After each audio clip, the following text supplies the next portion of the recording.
Okay, hello everyone. 12 Vicky से Vicky. So guys, please wait for 2-3 minutes. We are going to start. Okay, just a minute.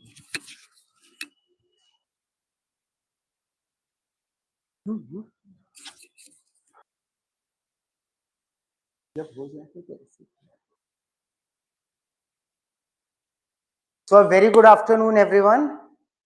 Guys, today we are going to analyze the paper of Economics Optional Paper-1 that was held on Sunday. Okay, and I'm very happy to tell you that each and every question that came in this paper, each and every question, every topic was covered in the class and it was covered in detail. So there was no surprise in this paper, and that's what happens every year. The paper is whatever comes in paper, we already cover it in class. Okay, so all the things, all the questions were directly from the notes, and my students who have taken classes and the students who appeared for the paper, they know that everything was from the paper and from the notes. And paper was, if I rate it, I'll say it was below average. The paper was not tough at all, not even average. Okay, direct questions directly asked from the topic. Same was the scenario with GS paper 3 economics as well. Everything was expected, nothing out of the box, nothing like that. Same is with economics optional. So let's get started. See guys, you might understand that we have got constraint of time, right? So I cannot explain each and every topic here because we are discussing the paper. We are not taking the classes, regular classes. Okay, but still I will try my level best to make the things as much understandable as it is possible for me in this time constraint. Okay, so that you can have an insight of the paper. So getting started, first question is, show that when prices and income increase in the same proportion, there will be no change in quantity demanded for a commodity in Marshallian approach. This is the question from microeconomics, advanced microeconomics, and the question is talking about Marshallian approach. Okay, so see guys, when we talk about Marshallian approach, so Marshallian approach is actually partial equilibrium approach. Okay, and in partial equilibrium, what is the meaning of partial equilibrium? Partial equilibrium means that other things remaining constant, ceteris paribus, other things remaining constant, we are only going to talk of that commodity, that good, okay, which is under consideration. Only the particular good will be taken into consideration, and we are going to see that what will be the effect of price, quantity in the demand and supply. So only the particular good is considered, rest of the things are assumed to be constant. Okay, secondly, what we know of demand, see what we know, that when prices change, then quantity demanded changes. Okay, with change in price, supply changes. But Marshall adopted the inverse approach. What he said that equilibrium will be established in the market by adjustment in the quantity of goods. So he said quantity of goods will be adjusted, and with adjustment in quantity of goods, we will reach the equilibrium price. Okay. So he was talking in the vice versa terms. Okay. We relate the things with respect to price, that when price will change, then how the quantity of goods will be, or how much the quantity of goods will be. He was saying that quantity of goods will be adjusted, and then there will be an equilibrium in the price level. Okay. So when Marshall is obviously talking about the adjustment in the quantity, therefore, due to increase in the price or in the increase of income, there would not be any change in the quantity demanded. Because you see, when the prices and income are going to increase in the same proportion, there will not be any effect. It will be compensated. The increase in price will be compensated by increase in income. And Marshall was talking about, as I told you, adjustment in quantity. He was talking of adjusting the quantity of goods rather than the amount of price. Okay, so I'll just read out that see Marshallian demand remains unchanged when all prices and income scale by the same proportion. Okay, if every price and money income are scaled by the same positive factor, let's say lambda greater than 0, then the Marshallian demand is unchanged, right? So because there are certain things for it, budget set invariance is there, Marshallian problem, as I told you, he was considering the quantity. Okay, so all these factors are responsible and you could write a good answer in it. The answer was of 150 words, it could be explained. Okay, second question is interpret the slope of IS curve. Why is IS curve normally negatively sloped? So people who have done macro with me, this question that why IS curve is negatively sloped, in their notes it is, I gave this question and I gave the answer as well. Okay, so see guys, slope of IS curve, this is the question from macroeconomics and this is Keynesian economics they are referring to. IS curve means investment savings curve.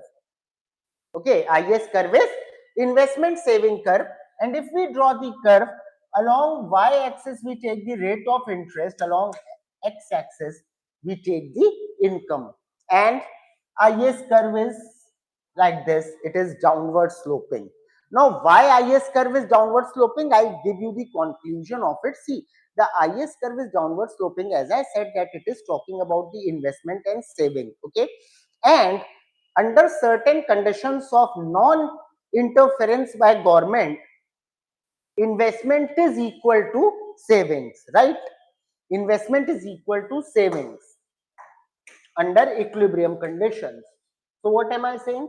Investment, which is a function of R, because investment changes as rate of interest changes. If rate of interest will be high, then people will not take loan. Firms will not take loan from the bank. And if they will not take the loans from the bank, they will not invest that much amount. Therefore, as rate of interest increases, investment decreases, right? So here we observe inverse relation, and savings is the function of income. As the income of an individual increases, savings also increase. Getting my point? So these two factors are there, and in this IS scenario we say that under equilibrium, or Keynes said under equilibrium, investment, which is the function of R, will be equal to savings, which is the function of income. Now pay attention, as income is going to increase, as we are going to move rightwards in the x-axis, income will increase. If income will increase, then savings will increase, right or wrong? If savings will increase, then investment will also increase. Yeah, because I just now told you that investment is equal to savings. So if savings is increasing, so investment is also increasing. And guys, if investment is increasing, what is the meaning of it? Rate of interest is decreasing, because there is inverse relation between investment and rate of interest. Right or wrong? Tell everyone online. Yeah, there is inverse relation. So that is why you see the curve is downward sloping, because with increase in income, your rate of interest will decline since investment is increasing. Got my point? Yeah. Okay, moving on. Next question is, what is classical dichotomy? Again, done in the class, it's in the notes. Okay, what is classical dichotomy? Is it same as neutrality of money? See guys, before jumping on to classical dichotomy or neutrality of money, I want to establish a base. Okay, pay attention. As the name suggests, classical dichotomy. So this concept was given by the classicals. Okay, it was given by classical economists. They were of the view, classicals were of the view that there are two sorts of variables. One is real variables like your output, your production, income, employment, all these are real variables. And then they classified or segregated variables into one more category called as nominal variables. Nominal variables were those variables which were affected or which were dominated by money, like money supply, prices, all these things, right? Classicals were of the view that economy runs with the help of real variables.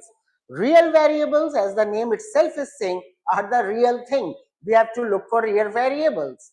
And nominal variables do not have any impact on real variables. That means if you are going to change the nominal variables, if the money supply is going to change, then in the long run it won't have any effect on the output. It won't have any effect in the labor market. Getting my point? So there won't be any effect on the employment, right?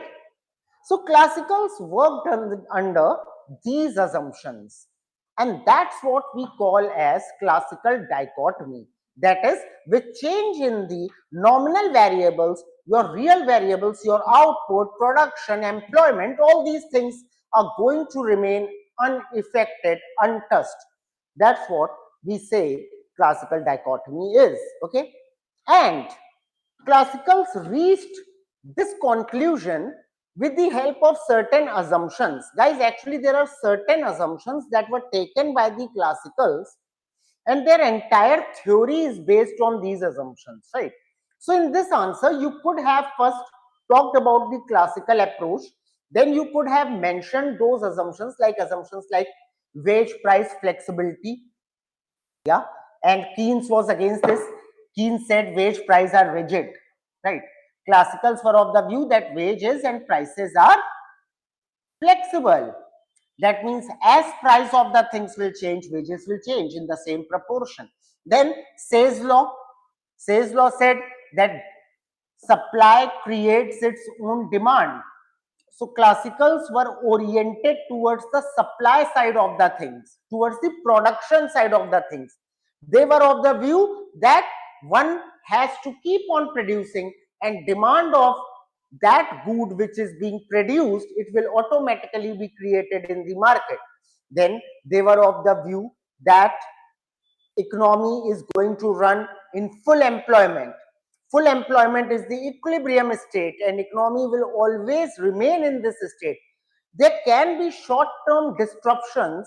Economy can fall off from the full employment state, but again it will retrace and it will come back to full employment state.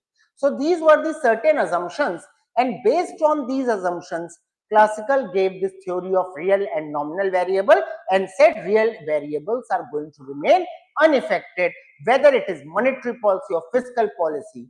That is called classical dichotomy. Getting my point?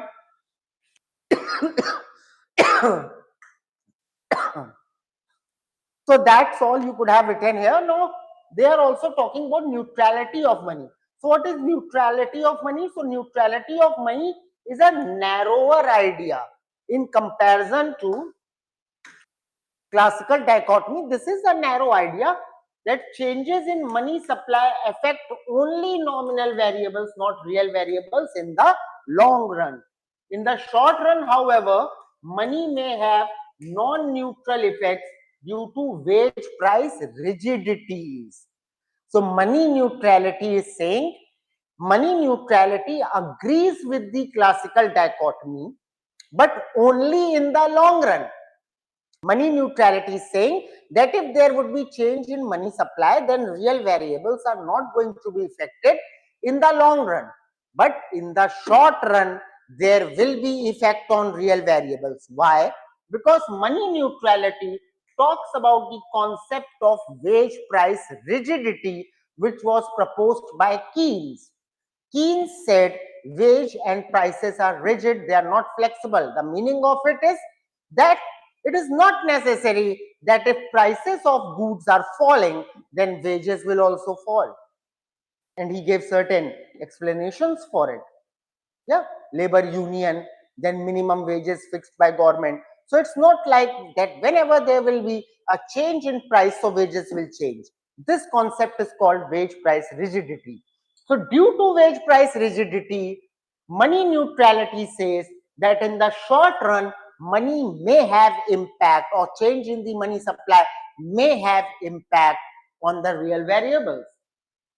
Okay, thus neutrality of money emphasizes the long run irrelevance of monetary changes for real activity while accepting possible short run effects. So it says that in long run there won't be any effect, but in short run there will be effect. But classical dichotomy rejects this entirely. It says no effect on real variables due to change in money supply. Got my point? Then you can do the comparison of it. That's what was asked in the question. Now see guys, again a question directly from the notes of the class. What are the major reasons for market failure? Explain the role of government in this context. Now see, market failure can be explained from two modus operandi.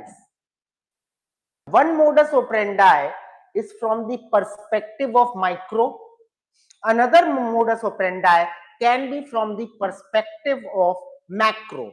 Okay, so it doesn't matter whether you chose an opinion based on micro or you chose an opinion based on macro, and in macro I mean money and banking as well. Okay, because financial crisis are also the extension of market failure, and we study about financial crisis in money and banking according to your syllabus, but money and banking is also the part of macro. Fine. So whatever perspective you choose, if you explain that perspective logically, you'll get good marks in this question. Okay, so see, in economic theory I have explained it here with the perception of micro. Fine. So in economic theory, a perfectly competitive market is expected to allocate resources efficiently. As you all know, perfect competition is what? Perfect competition is an ideal state of an economy, of a market, okay, where no one can exploit the consumers, suppliers cannot exploit the consumers. Similarly, vice versa is also true. Consumers cannot exploit the suppliers, right? There are certain features of perfect competition, as you all are aware, that there will be many suppliers and many consumers, right? Free entry to the market, no exit barrier. Okay, consumers and suppliers will have the full information of the market. So all these are the assumptions under which perfect competition works. Okay, so perfect competition is an ideal state considering the microeconomic approach. And if perfect competition is an ideal state, then if the market deviates from the perfect competition, we can take it as market failure.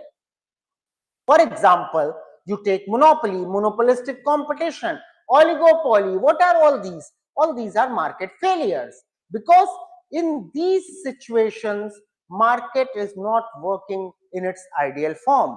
There is exploitation of one party or another party. Either consumers are getting exploited or the suppliers, and mostly consumers get exploited, not the suppliers. Okay.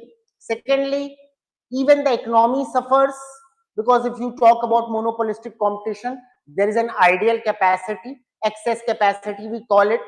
Excess capacity is not utilized. So all these things are there. Okay. Anyway, so what are the major reasons for failures? Externalities. Externalities means external cost or external things that affect the production. Externalities can be positive or negative, but here we mean negative externality. So cost or benefits of production consumption not reflected in the market price. Example, pollution, vaccination. Then public goods. What are public goods? Government goods. Okay. Now, if government is too much in the welfare mode, government is launching its goods and goods, then what will happen? Those goods will be cheaper. So market economy won't be able to run on its own. Market economy cannot compete with the government goods. Why? because the goods provided by the private players will comparatively be expensive in comparison to public goods. So this can be the feature. Then as I told you, imperfect competition, where you have monopolies, oligopolies, monopolistic competition. In monopoly, there is one individual who has got, or one firm which has got more than 25% of market cap, that is market capitalization. So 25% or more. Okay. So when so many consumers are associated with one firm, then that firm becomes dominating firm in that particular industry. The prices of the good will be decided by this firm. How much supply has to be done, that will also be decided by this firm. So this firm starts playing a crucial role. Yeah. For example, let me give you an example. For example, Microsoft, in operating system, it is a monopoly. Yeah. Okay. Then information asymmetry. Now this comes from money and banking. Incomplete information. Yeah. Lemon problem and all. It arises due to asymmetric information only. Then incomplete markets, missing markets are there. That is, certain goods or service may not be provided adequately by market. That means what? There are certain goods or services which people need. Demand is there, but producers are not able to provide those goods or services. Why producers are not able to provide those goods or services? Because those goods or services may not give that much profit to the producer which they desire. Getting my point? So here they are working according to their profit maximization, right?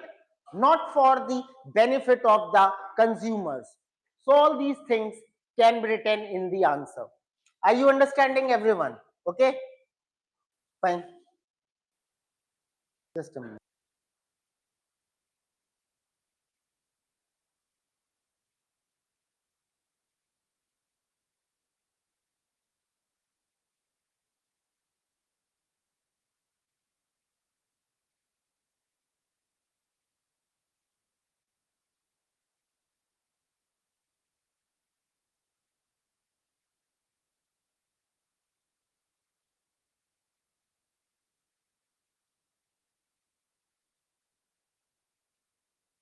So see guys, okay. So just giving you a quick recap of these four questions. So the question number one, it was directly talking about the Marshall. Okay. And in Marshall, it is saying that if income and prices are increasing, then there won't be any change in the demand. As we all know, Marshall was partial equilibrium, partial, and in partial equilibrium, Marshall was talking about adjustment in the quantity of goods. And due to adjustment in the quantity of goods, the prices will automatically adjust. Yeah. So that's what was required to be explained here. Second question, this thing you people have written in your notebook. I told you why IS curve is normally negatively sloped. In your notes it is. And here you needed to explain the IS curve and why it is negatively sloped. Then there was what is classical dichotomy. Okay, again the topic that we did in class. And is it same as neutrality of money? Fine. So we have just completed this. Now the fourth question we recently did, market failure. Financial crisis are due to market failure only. So I said that there can be two approaches to solve this question. One is microeconomical approach. In microeconomics, perfect competition is the ideal state. So deviation from perfect competition is market failure. Or you could have chosen macroeconomic approach. Money and banking is the part of macroeconomics. You could tell asymmetric information and all these things, they lead to market failure. So any approach you choose, your answer would be correct. Fine. Now the second part of this question is that how government can be effective in compensating or controlling the market failure. Okay, everyone, are you getting it?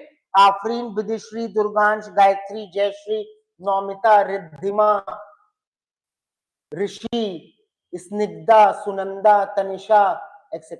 Many of you are there. Are you listening or not? Okay, are you getting it? Fine. So see guys, this role of government, this thing came up after the advent of Keynes. Before Keynes, it was taken into consideration that government has got no role to be interfering in the market. Okay, it was only Keynes who said that government should interfere, and he gave the formula of aggregate demand in closed economy as C plus I plus G, where C is consumption expenditure, I is the investment expenditure, and G is the government expenditure. So if government intervenes in the market, and therefore after this only we came to know of a tool called as, or the tools called as fiscal tools, and government uses these tools to control the market. What are the fiscal tools? Taxes and government spending. By these two tools, government controls the market, whereas monetary tools are used by RBI, right? Monetary tools are used by RBI. So here they are talking about the fiscal aspect. When they are saying that how government could correct or prevent the market failure, they are actually trying to ask you that how fiscal policy can be used to prevent the market failure. Okay, so you could explain it in your way. So first of all, I said that regulation, again the point of asymmetric information, government regulations, right? So if government imposes the regulations, laws and all, then market failure can be avoided. Okay, then there is a term called as Pigovian taxes and subsidies. Now see, I told you now, fiscal tools will be used. So subsidy is what? It is sort of spending done by government. And what do we mean by Pigovian tax? Guys, Pigao. When we will do welfare in welfare economics, it is there. Okay, so you people who are new, who have not done welfare economics with me, they are not aware of Pigao. Pigao is a renowned name in welfare economics, and the taxes that we talk of, or the taxes that are being implemented by most of the by the governments in most of the countries, are actually Pigovian taxes. What are Pigovian taxes? Pigovian taxes means take from the rich, don't take from the poor. You call it as progressive taxation. For example, the direct tax, income tax, where slabs are there, that as your income increases, the rate of tax also increases. So by applying Pigovian taxes in the economy, government can prevent the market failure. So taxes to discourage harmful activities, and in Pigovian taxes, apart from progressive taxation, if you pay attention, you will see that government imposes extra taxes on certain goods, tobacco, alcohol, petrol, which we call as sin goods. Why? Because these goods have negative externality. So if such high taxes will be applied on these goods, it will discourage the consumers from using these goods. So for the people who are earning, who are rich, higher taxes on them, and for sin goods and the goods which are not good for the economy, high taxes on them. So by that way, government can regulate the market. Okay, Pigovian taxes, and then government give subsidies to encourage positive externalities like education and research and development. Then redistribution, as I told you, by applying progressive taxation. Social security, in many countries social security is provided, government pays for the people. Okay, then certain welfare schemes can be launched to reduce the inequality. Then macroeconomic management can be done using fiscal and monetary policy to stabilize growth. Yeah, as we know, both fiscal and monetary policy go hand in hand. So these policies can be used to achieve higher growth, and also with growth, development should also be achieved. Okay, then information disclosure mandating. See, this is again a preventive measure, and many countries take this measure. In India also, the firms are required to disclose their balance sheet. The firms which are enrolled or which are the part of the stock exchange and listed in the stock exchange, they need to disclose their balance sheet, that what are the profits or losses they are making. So information disclosure so that there cannot be the circulation of asymmetric information. All these steps government can take to prevent the market failure. Okay, moving on. Fifth question, what are the determinants of velocity in Fisher's equation? Guys, Fisher's equation, it is the part of money and banking. Okay, and also it is the part, it comes in your macroeconomics as well. Okay, and we have done Fisher's equation in detail, very simple question. So if we talk about Fisher's equation, mv is equal to pt, Fisher's equation, where m represents money supply, v is the velocity of money. By velocity of money we mean what? Velocity of money means that at what rate money is exchanging hands. So for example, if you went to purchase milk, you gave 100 rupee to the money to the dairy. Okay, now this milkman, he took 100 rupee note from you. Let's say he went to purchase chocolates for his kids, so he gave this 100 rupee note to the chocolate salesman. Now chocolate salesman, he went back to his home, so he gave this 100 rupee note to the auto wala. Right, so see what is happening, money is changing hands or not? From your hand it moved to the hand of that milkman, from milkman's hand it moved to the hand of chocolate seller, and from chocolate seller to the auto wala, and so on. Right, this is called velocity of money, how fast money changes the hands. Okay, and if the velocity of money is high, what is the meaning of it? The meaning is that in the economy, people are spending a lot of money. Consumption is high. Yes or no? That's the only way when velocity of money can be high. Money is exchanging hands quite rapidly. Right? Yeah. So that's what Fisher's equation is. MV, money supply into velocity of money, is equal to P is for the price. Okay. And here T is representing what? It is representing the volume of transaction, and volume of transaction can be termed as national income. It can be termed as GDP, the total volume of transactions, right? So that's what the Fisher's equation is. He was asking you to explain the determinants. All these four are the determinants of Fisher's equation. Okay, now they are saying that how is it different from the Cambridge version of the velocity. So you could have explained these things. See, I have explained frequency of transaction, how fast the transactions are occurring, how fast people are purchasing the things, that is going to determine the velocity, then payment practices, monetary system, all these things. Now, if we talk about Cambridge version, so Cambridge says M is equal to KPY, where M is again the money supply. Getting my point? And guys, when we say Cambridge, so Cambridge University, Cambridge means Cambridge University. There was a group of economists who studied from or who were there in the Cambridge University. So this group is referred as Cambridge economists. Okay, and they gave this equation, so that's why it's called Cambridge equation. Like economists like Marshall, Pigou, Keynes, all these were from Cambridge. Getting my point? Okay. Now here, K is proportion of income people hold as cash balance. That means out of the total income that people are earning, how much they will keep as cash with themselves. That is what K is. That's what K is representing. So amount of cash hoarded by the people, kept with them, not spent, kept, saved by them. Okay. Then Y is your real income. As you all know, P is the price, fine, and M is the money supply. Here guys, velocity of money, Cambridge defined as 1 upon K.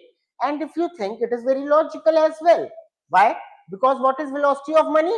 It is, in layman I can say, how fast you are spending the money. Yeah. And what is K? It is the money that you are keeping with yourself, you are not spending. So velocity is equal to 1 by K. Velocity is equal to 1 by k, inverse relation. Yes or no? So thus in Cambridge approach, velocity depends mainly on psychological and institutional factors like liquidity preference.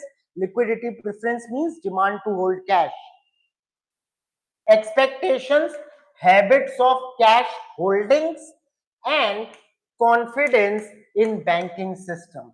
So what Cambridge is saying that what will be the velocity of money? Cambridge is saying velocity of money is going to depend on the psychological factor of the people. Psychological factor means that what they think. Some people may be of the habit to keep cash with themselves, right? It's psychological.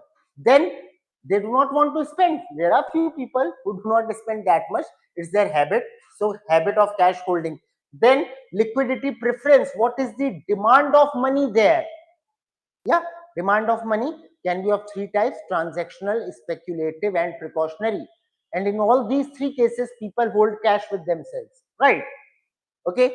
Then banking system. Banking system here means that how much interest they will get. That is also going to determine. So these are the factors which will determine the velocity of money. Okay. And that's the difference between Fisher's and Cambridge's approach. I hope you understood this. Okay. Moving on. How is velocity of money determined? No, no. See, guys, it is not calculated. It is actually, it is not a quantitative approach that we are going to determine this is the velocity. Velocity of money is a qualitative approach. It tells you that what is the quality of the economy. It tells you that presently in economy, what people are up to or what are their spending habits. It tells you that how money supply is working in the economy, whether the economy is in the liquidity or it is devoid of liquidity. So these qualitative factors we come to know by velocity of money.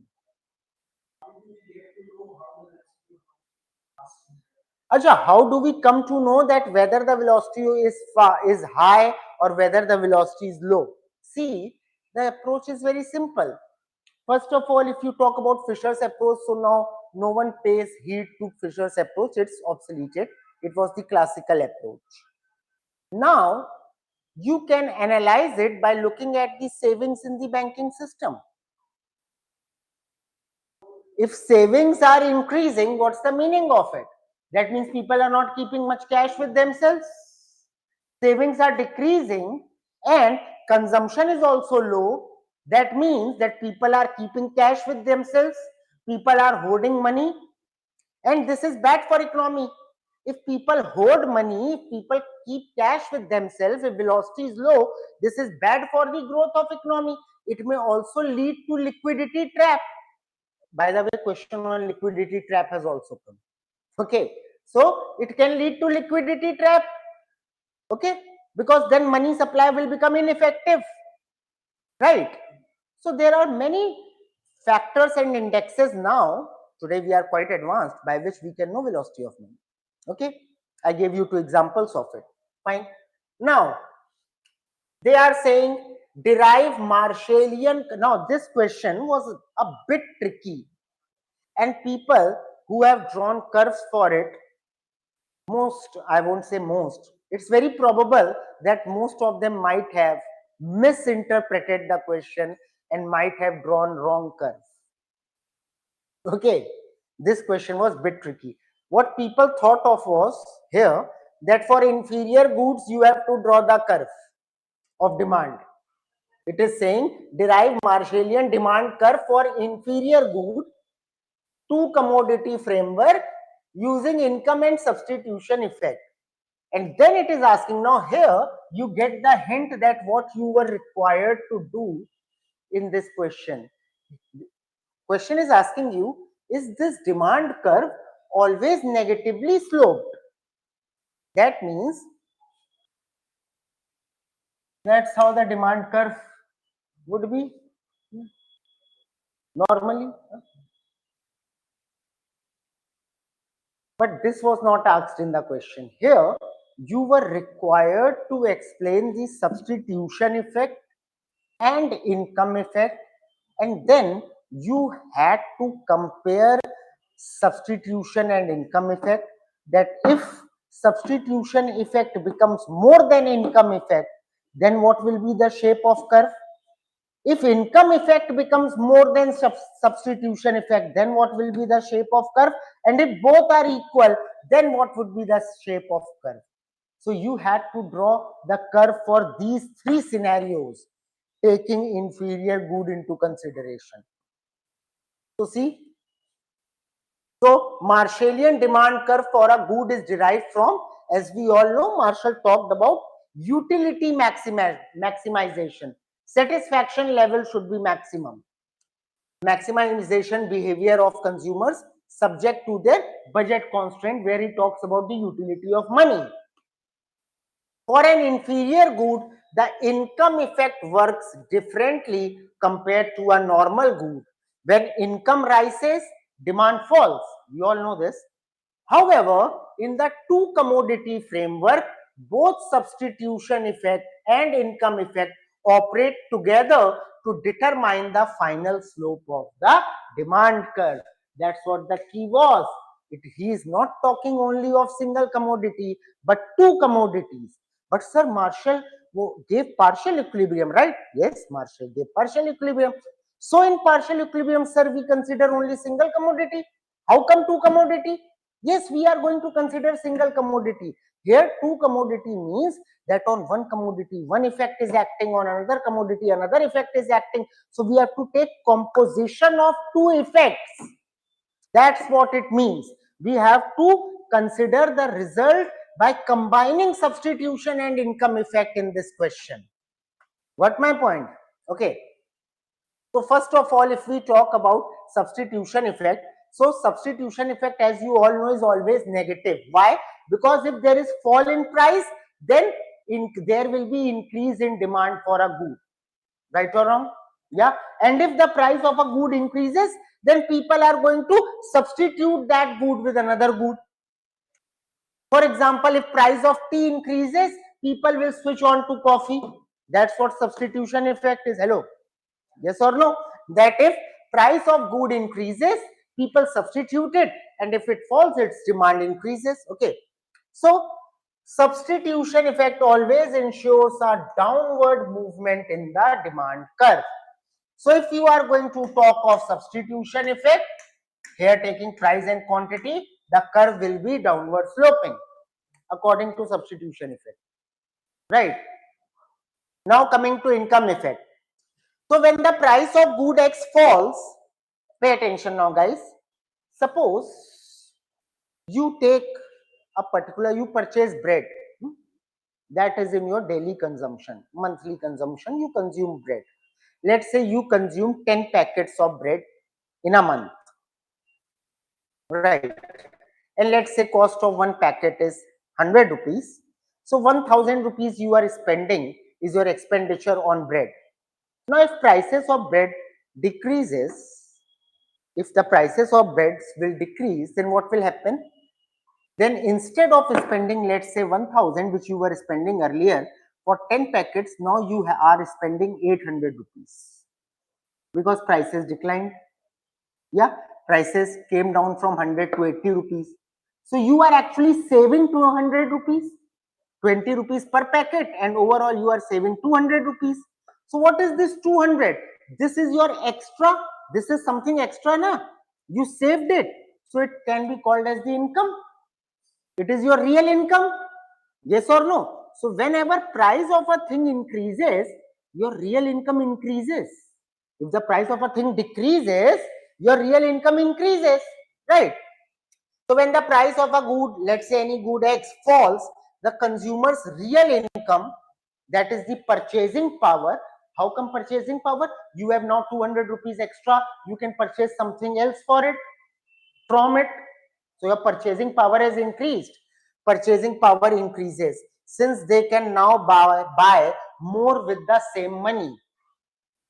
Now, for normal goods, what happens? This increase demand further. this increases demand further. And that's very obvious that if prices have fell down, that means you have got extra money to spend. So now your demand will increase further. You will demand more goods.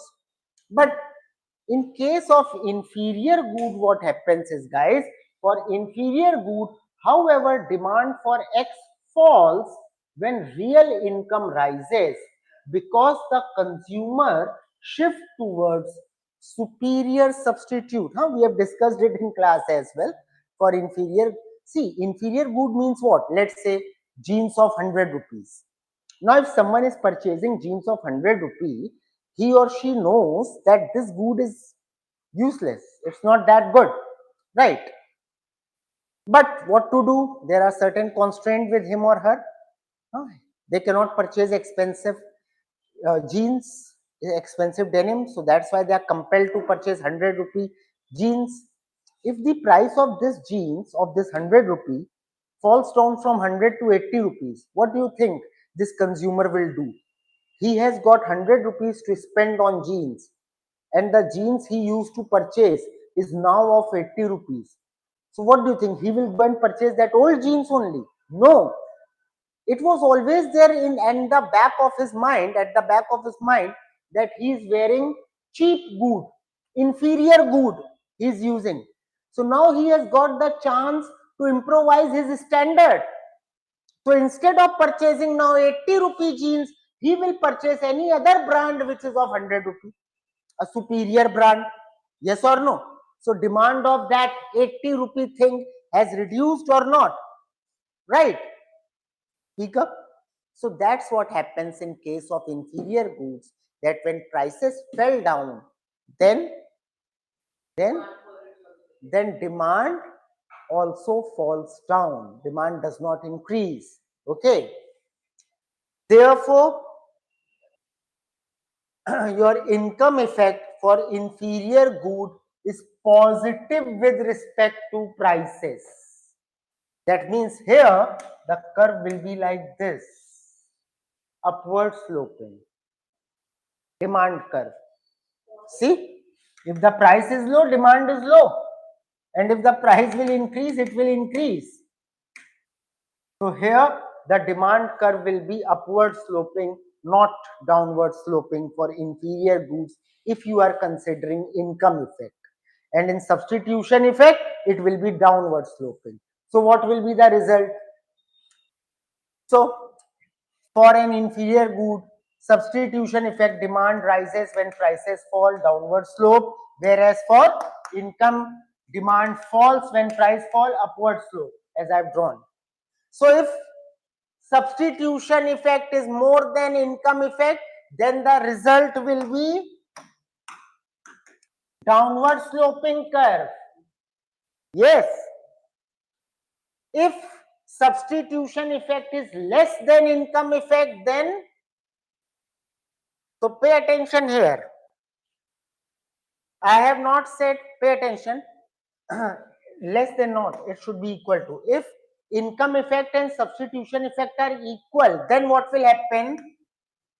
The slope of the curve will become flat. Not exactly horizontal, but it will become flatter. Still, it will be downward sloping if income effect and substitution effect are equal. Something like this. More flatter. Or you can say like this. More flat. Exactly not horizontal. Because there is substitution effect. Okay. Income effect is shifting the curve upward, making it upward sloping. Substitution effect is right. So the culmination would always be a bit flat, not 100% a bit flat. Because if it will become absolutely flat, what will be the meaning of it? The meaning is that elasticity of demand is infinite. It is perfectly elastic. Yeah. So it's not perfectly elastic. Anyway, and if income effect becomes greater than substitution effect, then your curve will be upward sloping. So it was required to draw all these three curves and explain this entire thing. But as I come to know that most people drew only one downward sloping curve. Okay. So that was required in this answer. Anyway, so that was the question. Fine. Now I've written conclusion and all. Next question. Now this is a question, this is a numerical. In micro, you can go and find out this question in your register. This question we did in the class. So it is saying that there is a duopoly market, okay, where product differentiation is there. There was several models of duopoly, price differentiation, product differentiation. So they have not named what sort of duopoly is there, but they are saying product differentiation. Fine. Now duopolist one faces a demand function. He has given the price and cost is also given. Now he is saying that Duopolis 2 has 1/3 share of the whole market. So second has 1/3 share of the market. Find out optimal prices, output, profit, everything. So see,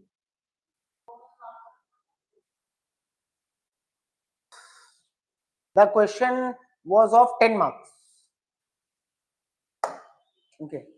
So firm one price is given, we can find out total revenue. Total revenue is equal to price into quantity. Getting my point? So price into Q1, you can get it. Hello, price is given multiplied by Q1, you will get that. This is price. If you multiply it by Q1, you will get 200 Q1 minus 4 Q1 square. Just multiply it. How to find out marginal revenue? You have to differentiate the total revenue, yes or no, with respect to quantity. Yeah, so differentiate this expression with respect to Q1. That's what the marginal revenue is. Similarly, if you are talking about the maximizing condition, so revenue should be equal to cost. MC1 is given as 10, so 208 Q1 will be equal to 10. From here you can find the value of quantity. Once you got the value of quantity, you can find the value of price. P1 profit is equal to P1 Q1 minus cost. Apply and you can find this as well. Yes or no? We have done at least 6-7 questions of this type. Yeah, just look at it, guys. Just give me a minute. Let me drink some water.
Okay, guys.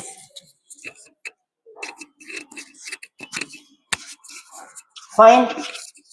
Similarly, we can get it for firm 2. It is saying it is 1/3 of the total, right?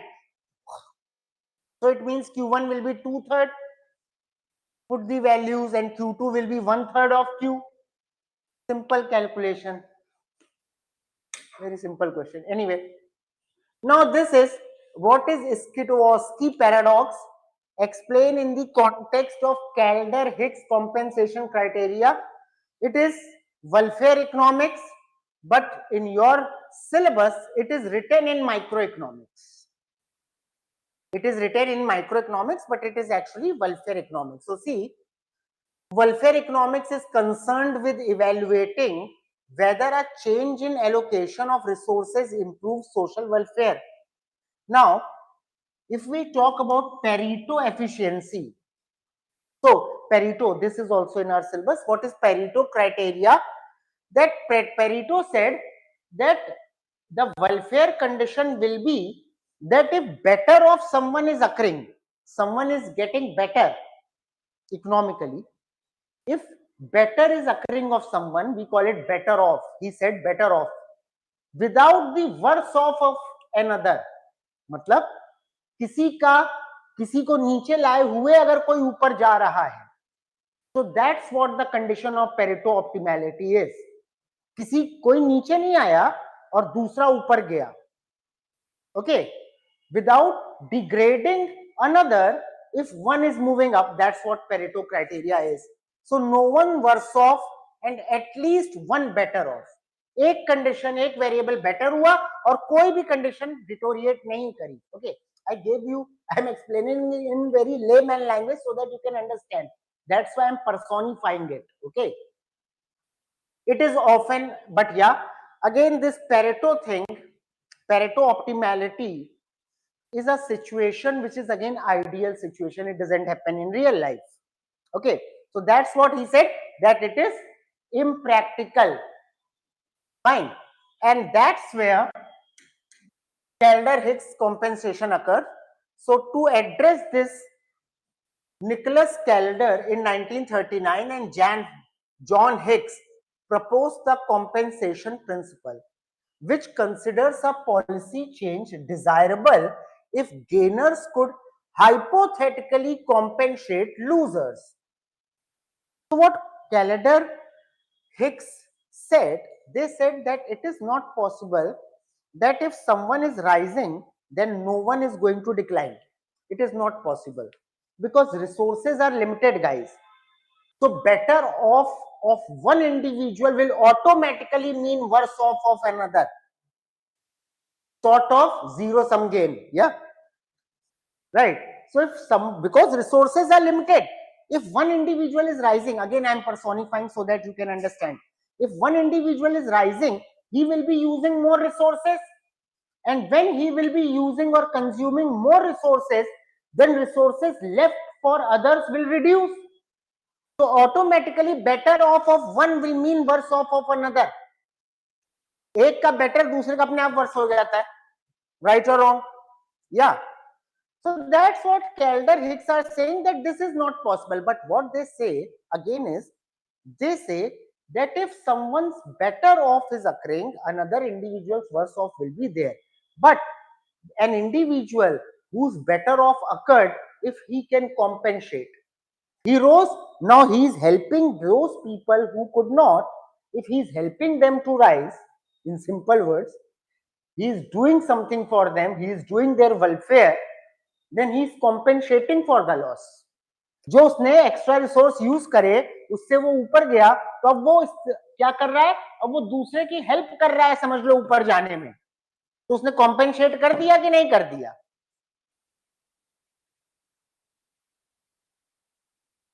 किसका? Sort of कह सकते हैं, but there are some differences. ठीक है. सो एक का better of हुआ, दूसरे का वर्स ऑफ होगा, पर जिसका बेटर ऑफ हुआ वो इसको भी ऊपर लाके कॉम्पेंसेट कर देगा. He will compensate for it. तो ये है कैल्डर-हिक्स का कॉम्पेंसेशन, राइट. लेकिन इसमें एक कैल्डर-हिक्स के कॉम्पेंसेशन में स्काइटोवस्की ने एक टेस्ट किया और वो टेस्ट में ये कॉम्पेंसेशन फेल हो गया, जिसकी वजह से इसी को बोला जाता है Scitovsky paradox. He said Scitovsky exposed a logical inconsistency within this principle, and that's known as Scitovsky paradox. Okay, so what's the test?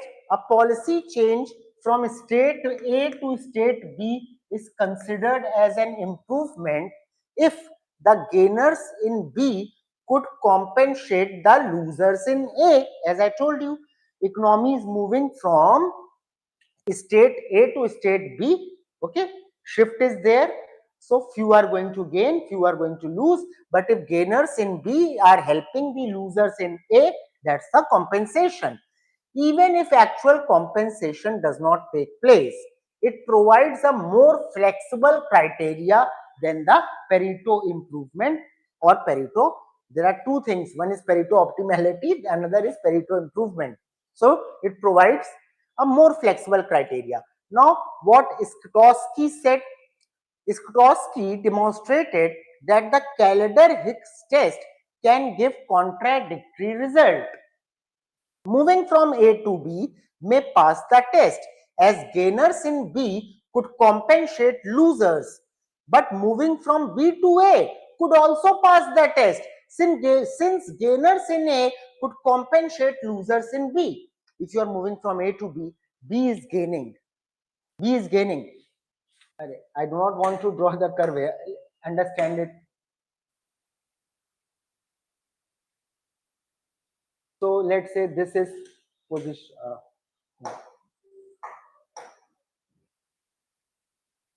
You are here, and if you are moving to higher state, let's say B. Yeah. So this is the higher state. B are the gainers. A are the losers. Okay.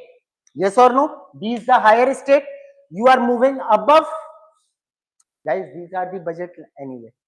ICs are there. Okay. So you are moving to the above IC. So B are gaining. A is losing. Now pay attention. Or I'm trying to draw it more. Let's say here and here. Yeah. So A and B, B is the higher state. Movement from A to B means movement to the higher state. B people are going to gain, A are going to lose. But what Scitovsky says that if you are moving from, you move from B to A, upper state to lower state, then too this compensation is holding true. Now A is gaining and B is losing. And according to this compensation criteria, A will help B. A will compensate for B according to this criteria theoretically. But that's not what is happening, because now both are losing. You are moving from higher to lower state, then how come A has gained? And this criteria says that whenever the movement will be there, so gainers will help. So if we move from B to A, we have not gained. Still A is going to compensate. So how can it be possible? It's a paradox and a very expected important concept it is. Scitovsky paradox. Anyway, I hope that's clear. Okay. Moving on to third question. Question is define liquidity trap. IS LM curve. Liquidity trap means LM curve is flat. Yeah. Show that fiscal policy is fully effective in the horizontal part. Whose horizontal part? LM curve's horizontal. While the monetary policy is fully effective in the vertical part of the LM curve. Illustrate your answer graphically with economic reasons. See guys, first of all, let me brief it out. What is liquidity trap? Liquidity trap is that condition of the economy where, due to certain economical, macroeconomical phenomena, people hoard cash. Instead of investing that money in bonds, they have developed the tendency to keep cash with themselves. Instead of depositing that money in the bank, they prefer to keep cash with themselves. This situation arises at particularly low rate of interest. When interest rates are very low, then this condition arises. In this condition, monetary policy becomes entirely ineffective, because what will you do? What can RBI do to make people invest more? Investment can be done when you reduce the rate of interest. As I told you, rate of interest are already very low. It cannot be reduced further. Yes or no? So by monetary policy, even if the money supply increases, there is no change in the rate of interest. Getting my point? And why people are hoarding the money? People are hoarding the money, as I said, there can be several reasons. Maybe people are uncertain that what will happen next in the economy. Maybe there is situation of recession or depression in the economy and people are not sure of the financial instruments and they do not want to invest. They are scared that whatever they will invest, it will get lost, right? They will lose their savings. Yeah. So due to the uncertainty in the economy, due to recession, due to depression, or maybe people are expecting that in future, they are expecting that interest rates are so low, why should I deposit my money in the bank? In future, interest rates will rise, then I will deposit. Yeah. So there can be certain situations, certain reasons due to which liquidity trap may occur. That's why it is called trap, liquidity trap. Liquidity means cash. People are keeping cash with themselves, and despite of the fact that central bank is trying to increase the monetary policy, more they try to increase the more they try to increase the money supply, lower the interest will become, more cash people will keep with themselves. So it's a trap. Got my point? Yeah, people were keeping cash with themselves because interest rates were low. Now by expansionary monetary policy, you are further going to reduce the interest rates, which will further result in more hoarding of cash.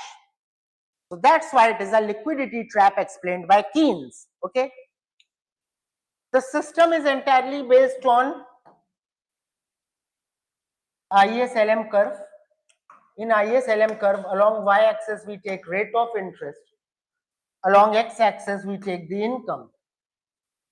As I have just told you, IAS curve will be downward sloping, yeah, and in LM curve is in liquidity trap, LM curve becomes horizontal. LM curve represents demand and supply of money. And LM curve becoming horizontal means what?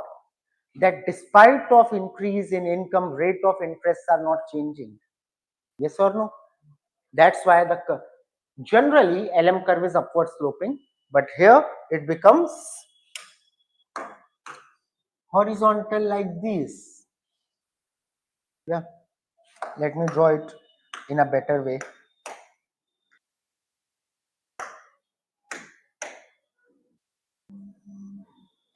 So here the point of intersection comes,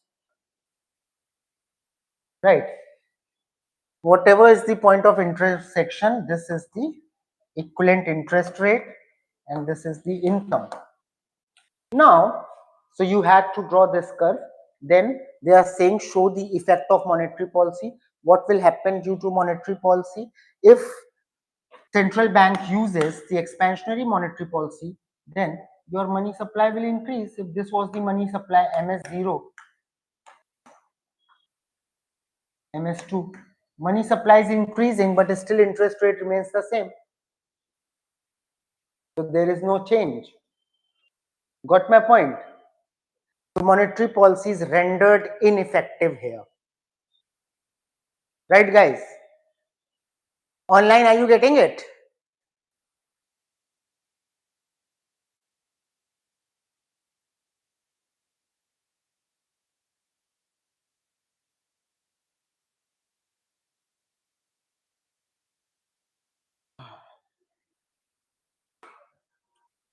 So here, which policy becomes effective? So this first curve you could have drawn to show that monetary policy is rendered ineffective here. Secondly, they are asking how fiscal policy can be effective here. So guys, you all know monetary policy controls the LM curve and fiscal policy controls the IS curve. You can shift the IS curve. Hello. So IS curve can be shifted. See, it can be shifted. That's what fiscal policy will do. You can draw the curve and you can write it that fiscal policy can be effective here. Fine. Anyway, so that's what they ask.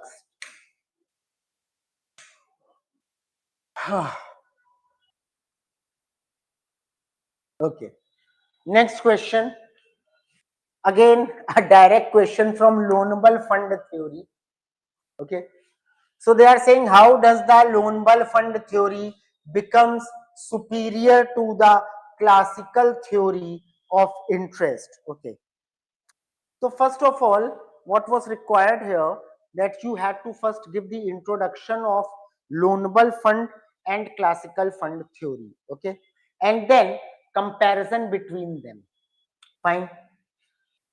So I'll just read it. The theory of interest seeks to explain how the rate of interest is determined in an economy. The classical theory of interest, and it was given by advanced economists like Ricardo, Marshall, Pigou, explains interest as the price for the use of capital. What is interest? They said that interest is the money, interest is the price of money that you are using. And using as what? Using as capital. Capital always gives you some return. So interest is the price that you pay to use the money as capital. Fine. Determined, and it is determined by the forces of savings and investment. Fine. So this was the initial concept where it was said that savings and investments are going to determine the interest rate. Obviously, the more you save, lower will be the interest rate, right? So savings and investments are going to determine the interest rate. Whereas another theory, which is loanable fund theory, it says that in loanable fund theory there are two sides. One is demand side of the loan. In demand side of loan, who is going to demand the loanable fund? So the major recipient of loanable funds will be government and firms, right? Household are also the people who demand the loan or who demand the loanable fund, but their percentage is very low considering the quantity of loan. So major determinants of demand of loanable fund will be firm and government. Okay, firms and government, they are going to take loans. Okay, fine. And who will be the supplier of loan? So households are the suppliers of loan. Now you may say, sir, banks. Yeah, banks are also the suppliers. But from where banks get money? Banks get money from households only. The savings of household, the money that households have deposited. So according to loanable fund theory, this will be the curve. This is the demand of loanable fund. This is the supply of loanable fund. And the point of intersection is going to give you the rate of interest. Here is the quantity. Right or wrong? So, classical theory of interest assumes that rate of interest is determined solely by the interaction of supply. And what is supply? Supply is savings. So, classical theory says that savings are the supply and investment is the demand. And interest will be determined by savings and investment. Saving is positively related to interest rate, while investment is negatively related to it. Okay, obviously, so supply will be upward sloping here and demand will be downward sloping. Equilibrium interest rate occurs where saving equals to investment. So the form of curve will be same for classical as well as for loanable fund. Just the meaning is different. Here, the demand means investment. Demand curve is downward sloping in classical theory and it is representing investment. And supply curve is upward sloping, it is representing savings. The point of intersection is going to give you interest rate. And look at classical, this is your classical interest rate theory, and this is your loanable fund theory. In loanable fund theory, again, demand curve is downward sloping, but demand is generated by the firms and government, and supply curve is upward sloping, supply is done by the household and banks.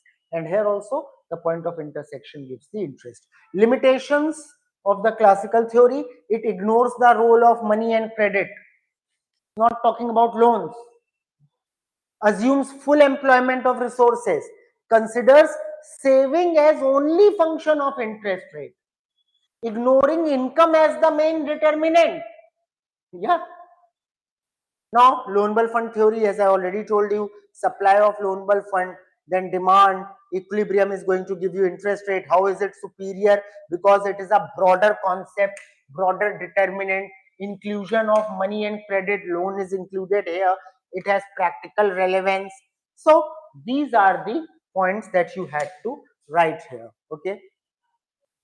See, now, this also we have done in class, and we started Keynesian economics from here only. The failure of classical full employment equilibrium paved the way for Keynes' theory of underemployment equilibrium. So yes, guys, this was observed during Great Depression, and many economies failed due to this. Why? Because they were believing in the classical approach. And what was classical approach? The classical approach was that economy is always going to function in full employment mode. That's the equilibrium state of the economy. And if economy deviates from that state, then after some time, it will be for short period of time only. After some time, economy is going to return back to again full employment state. But this did not happen at all in depression. For 13-14 years, and we have discussed it, for 13-14 years, economies remain in the state of underemployment, and therefore leading to the advent of Keynesian theory, right? So that's what was required. I'll just read it for you.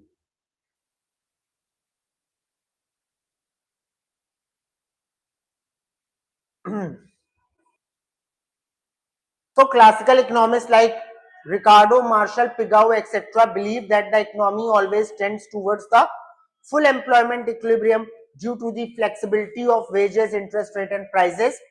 The Great Depression of 1930s, however, exposed the inability of classical theory to explain persistent mass unemployment and stagnation. This led Keynes to propose his revolutionary theory of underemployment equilibrium, where economies can settle at less than full employment without self-correcting forces. Then you had to explain classical's full employment equilibrium. It was based on Say's law that supply is going to create its own demand. Yeah, and that's what we discussed in the earlier answers as well, that we have to focus on the supply side. On the production side, demand will automatically be created for it. Okay. And full employment means what? That whosoever is capable of working, point number one, has agreed on the wages that will be provided to him for the services that he is going to render. If he agrees on that market wage and wants to work, then he will get employment.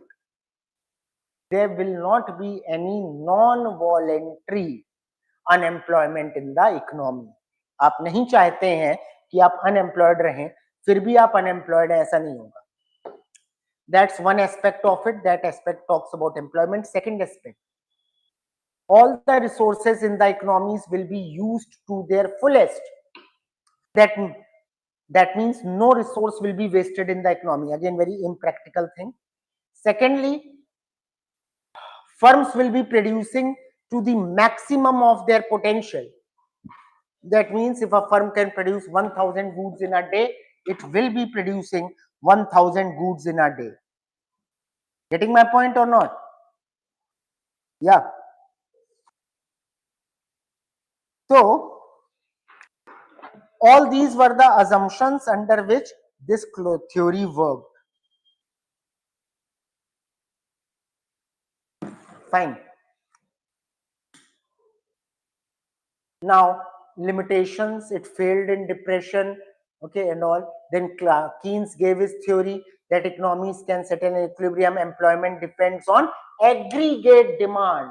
Instead of talking about supply, he talked about aggregate demand, then investment, and why Keynes theory as a response. Then you can talk of that deflationary gap that he showed. You could draw the curve for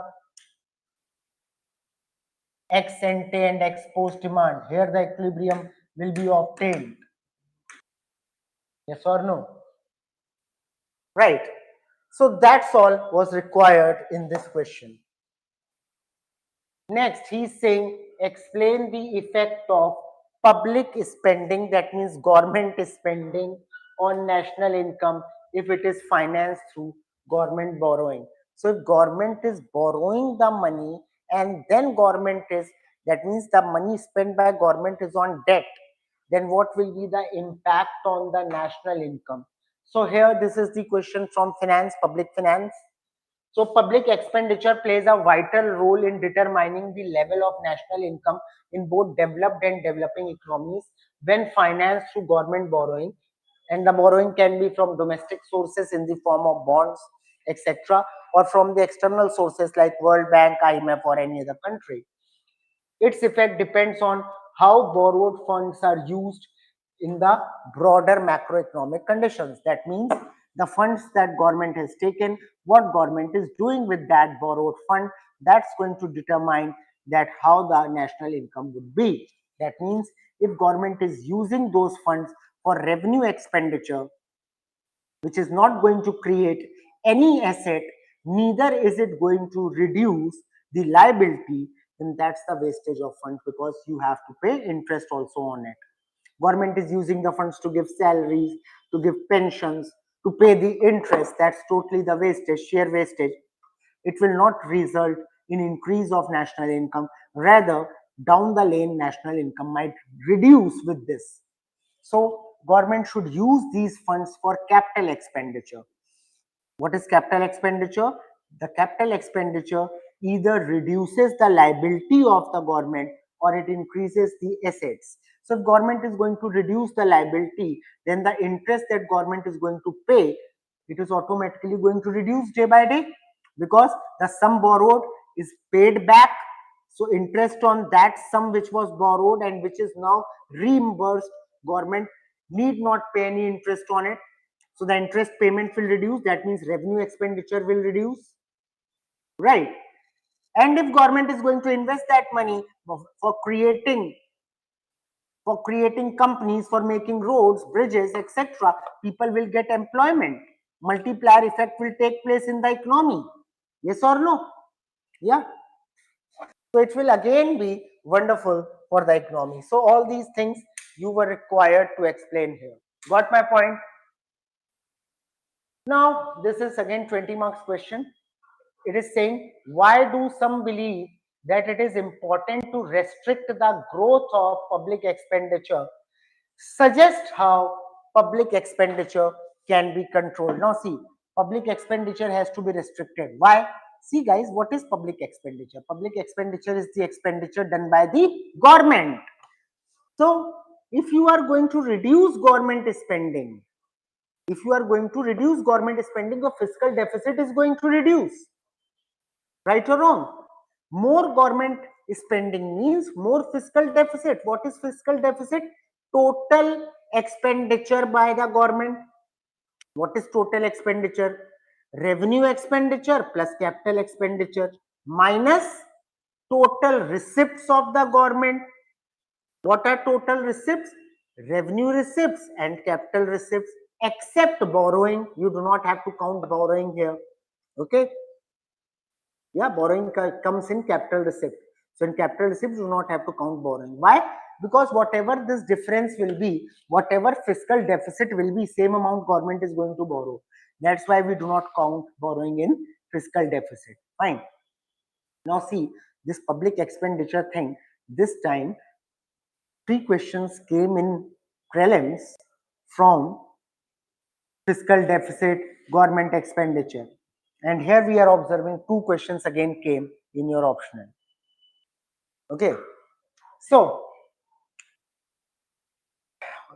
if this so what I said, that fiscal deficit is your total expenditure, that is revenue expenditure plus capital expenditure minus total receipt except borrowing, right? So guys, if you are going to reduce this, what will happen? This will reduce or not? Yeah, because government borrows the sum equivalent to fiscal deficit. If fiscal deficit will reduce, in fact fiscal deficit is termed as borrowing only. In prelims the question came, borrowing was fiscal deficit only. Anyway, so borrowing will reduce, then the interest that government needs to pay on the borrowed sum will also reduce. So the burden of government will reduce. Yeah, hello, right? Online, are you people there? Afreen, Bidishri, Jayashri, Riddhima, Snigdha, Sunanda, Tanisha, everyone. Yeah. That is why in 2002 an act was formed. What was the name of the act? Fiscal Responsibility and Budget Management Act. And later this act was again modified to meet out there were certain alterations done in this act in 15, 16 and in 17 as well. Yeah, part of your GS anyway. So this act was formed just for the purpose of reducing fiscal deficit. Okay, so that's what was required to be explained here. Okay, and how it can be controlled. So you have to concentrate on productive spending, which can give you some return, that is capital expenditure. That's what I always say, that the budget with higher capital expenditure is a good budget. This time in our budget, our revenue expenditure has also increased, which is a bad sign. Anyway, so infrastructure, education, health. What happens with education? With education, we produce more skilled workers, laborers. Yeah, and these skilled laborers will earn more. That's the return that we are going to get. Yes or no? Okay, so these are the things that we will get from here. Fine. Fiscal discipline, as that's what I told you, FRBM Act. Efficiency measure, there should not be leakages. Leakages means government gives the money for welfare of someone, but middleman takes the benefit of it. DBT schemes, direct benefit transfer, can be efficient here. Then administrative reforms, alternative financing, all these things were required here. Fine. So this was the first part. Now they are saying that a numerical is here, that market demand and supply functions are given.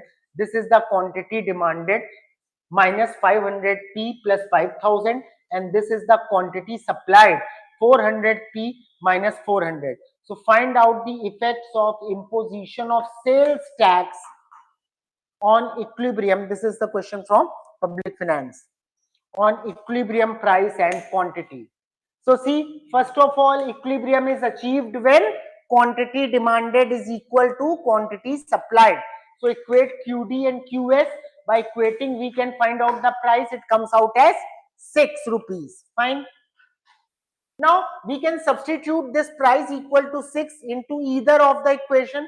Either of the equation means either in the demand equation or supply equation. When you will substitute, let's substitute it in demand equation. So quantity demanded comes out as 20. So initial equilibrium was obtained when price was rupees 6. Acha, equilibrium you know na. Quantity supplied, quantity demanded. Here the equilibrium is obtained. So here the price was 6 rupees and the quantity was 2000 units. Okay. This was initial equilibrium. Now they have imposed a sales tax. Effect of tax 18% means producers will now receive less than the price by consumers. So if consumers are going to pay, let's say PC amount, then what producers are going to receive? PC is paid by consumer minus 18%. Yes or no? 18% of PC. This much will go for tax. Yes or no? So by take PC common, what will you get? 1 minus and 18 upon 100 is 0.18. So that's what I have written. PC into 1 minus 0.18. So now producer is going to get 0.82 of PC. Fine. Now the supply curve is obviously going to get adjusted. Original supply was this much. Original supply was 400 into P, where P was the price paid by consumer. Now P has become what? P has become 0.82 of P. So substitute the value simply. And now new equilibrium will with these prices will come, new value of price will come. Yes or no?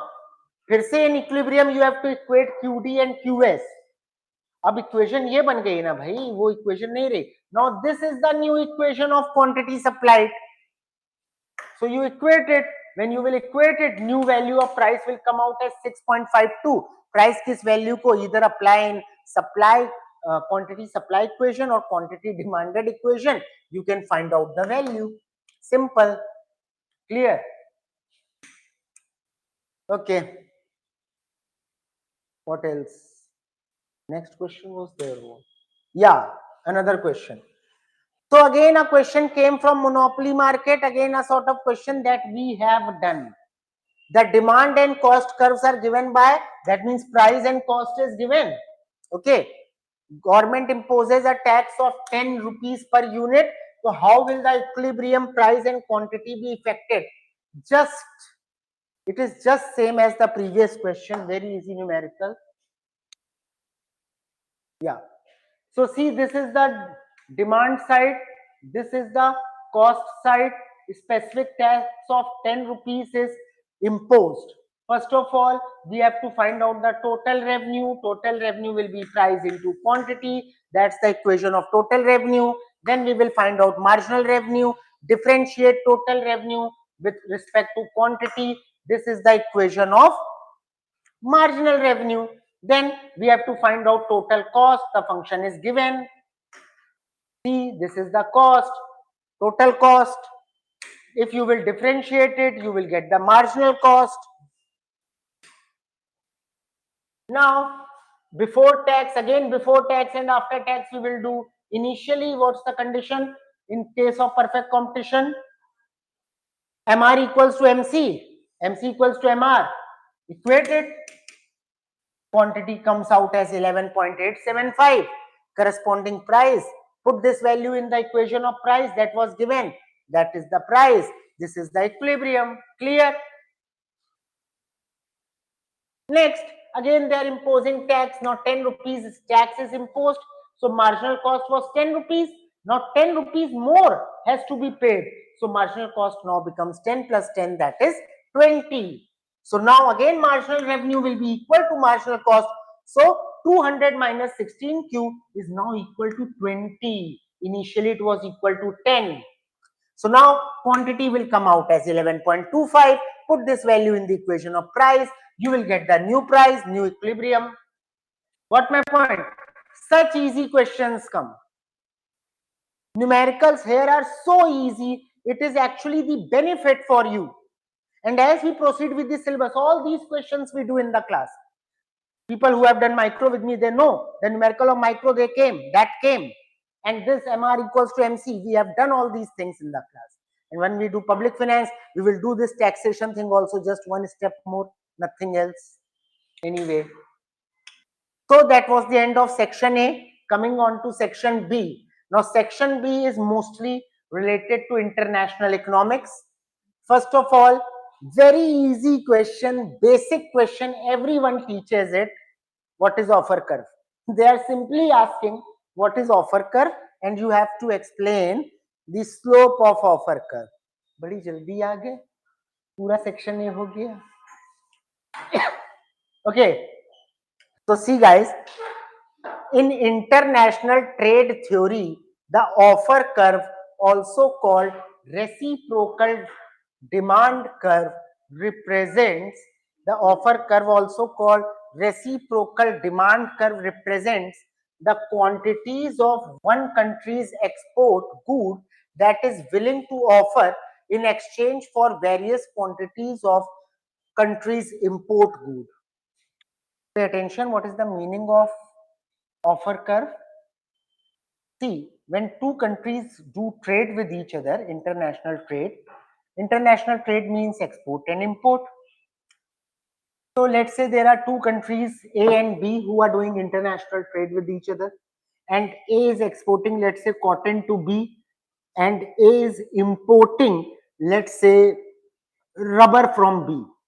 Okay, so let's say for A is ready to export 100 tons of cotton to B, and for 100 tons of cotton, A is importing 80 tons of rubber from B. So in offer curve, we along two axes we take two quantities and then offer curve is drawn. So this curve will be between the quantity A is exporting and the quantity it is importing. Quantity of cotton it is exporting and quantity of rubber it is importing. By connecting them, the curve is drawn. That is called offer curve. Okay. It illustrates how a country's willingness to trade changes at different terms of trade. Now, people who are doing international economics with me, we have just started terms of trade. Yes or no, guys? Anyone here from 330 batch? Okay. So we are doing this. Yeah, who is there? Yeah, Snigdha is there. So yesterday only, yeah, Tanisha, you were also there. So we did this terms of trade thing, right? So what are the terms of trade? Terms of trade only. See, when we are going to go further, we have just started with international economics. So this terms of trade is only going to expand and become offer curve. Okay, terms of trade, that for how much goods given, how much goods will be received. Yeah, if let me give you an example. If terms of trade is 1:1, let's say between India and US, and let's say India is exporting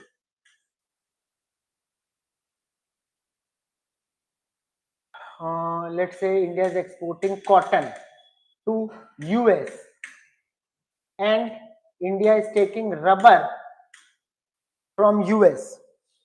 So if India terms of trade is 1:1, what is the meaning of it? The meaning is that if India will take 40 units of cotton, 40 units of rubber from US, then India will give 40 units of cotton to US, right? If terms of trade is 1:2, that means if US is going to give 80 units of rubber to India, then India will give 40 units of cotton to US. If it is 2:1, that means if India will give 80 units of cotton to US, then US will give 40 units of rubber to India. So terms of trade determine, right? And from terms of trade only we draw the offer curve. The concept was first introduced by Alfred Marshall to explain equilibrium in international trade. Yeah, same Alfred Marshall, partial equilibrium wale. Okay, between two countries. Definition of offer curve shows the relationship between the quantity of exports of a country is willing to supply, the quantity of imports it desires in return. It is derived from the country's indifference curve. Indifference curve, you know, along indifference micro, yeah, every point on the indifference curve represents the different combinations of two packets of goods, yeah, giving same level of satisfaction. Fine. And it is shape convex to the origin. It is derived from country's indifference curve and production possibility frontier, PPF. Good A, good B, we draw PPF. Maximum production possibility, maximum production that can take place. The shape is same, but indifference curve is from the perspective of consumers. Production possibility frontier is from the perspective of producers. Yeah. For example, if a country produces cloth and wine, the offer curve plots. So all this thing you have to explain. Okay. What is the slope of offer curve? The slope of the offer curve is determined by the terms of trade and reciprocal demand. Positive means the offer curve typically slopes upward from the origin, meaning as a country offers more export, it also demands more import. Positive means कि अगर हम ज्यादा export कर रहे हैं तो हम ज्यादा इंपोर्ट करेंगे. Elasticity, a flatter slope indicates high responsiveness, elastic demand for imports, while a steeper slope shows less responsiveness, that is inelastic demand. Equilibrium, where the offer curves of two countries intersect, and in this we are going to study in the HO model as well. Hexer all in. The equilibrium terms of trade are determined. This is the mutually beneficial exchange ratio. Exchange ratio, again, at what rate you are exchanging the goods. Fine. So that's what was required here, guys. Now they are talking about J curve and they are asking you to explain it graphically. That's what J curve is. That's how it looks like. Okay. So the J curve effect is an economic concept that explains how a country's balance of trade balance responds to appreciation or devaluation of its currency. So when currency devaluates, then what will be the change in the balance of trade? That is represented by your J curve. Initially, after the currency devaluates, the trade balance worsens before improving over time. Now see guys, for this I give no one from the okay, I made certain short forms for it. Spiced and Weideck. I think I told the macro people, yeah. So Weideck means what? When the currency gets weak. Weak currency means import becomes dearer. Dearer means imports are expensive now and exports become cheaper. Weideck. You can remember this. Weak currency, imports are dearer. That means imports are expensive. If imports have become expensive, people are going to import less. International economics it is. People are going to import less and exports have become cheap. So people are going to export more. Export more means balance of trade will become positive. Yes or no? Bolo, bolo. So, acha, I have not written this. Pay attention to draw it more properly.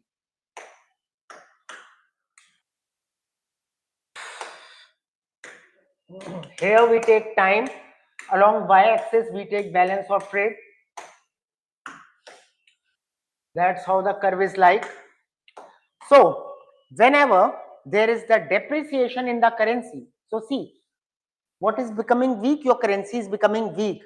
When currency becomes weak, then your export should increase, and export should increase means what?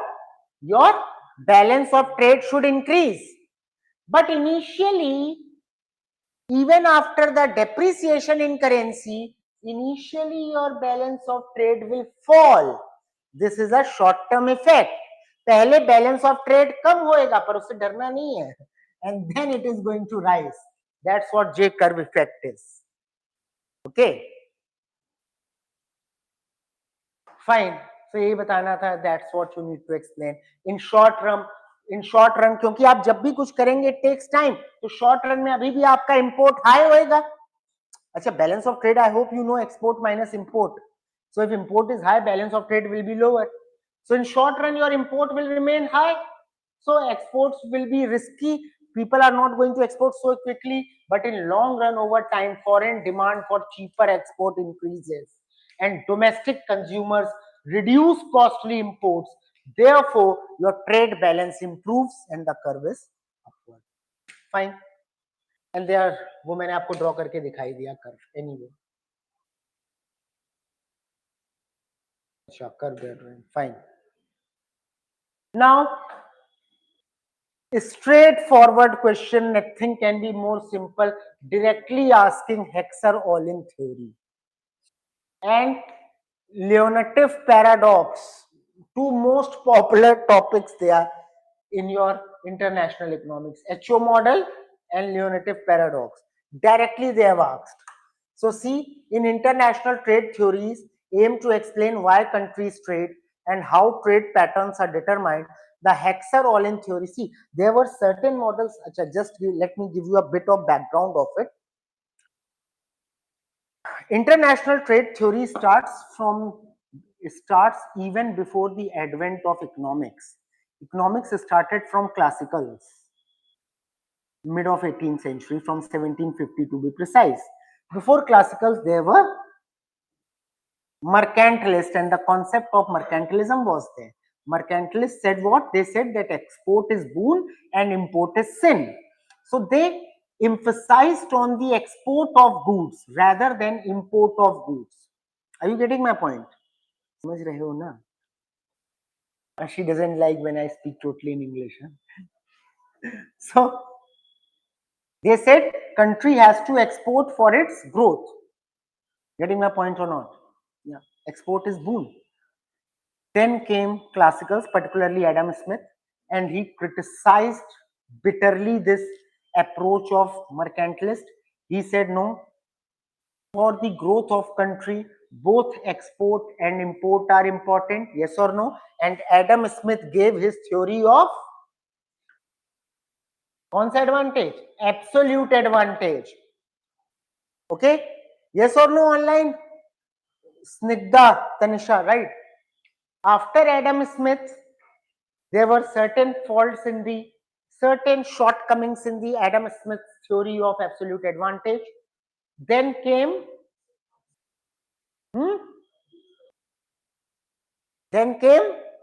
Ricardo, and he gave his theory of comparative advantage, which was better than absolute advantage theory.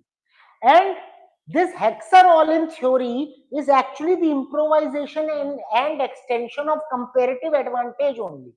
So there, all these are the certain models. After HO model also there are other models as well, more advanced model. Okay, but this is the basic.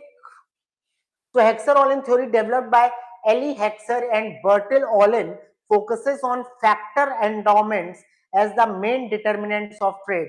Later, Vasily Leontief conducted an empirical test of this theory, which led to the discovery of Leontief paradox, challenging its prediction. So Hexer-Olin ने क्या कहा?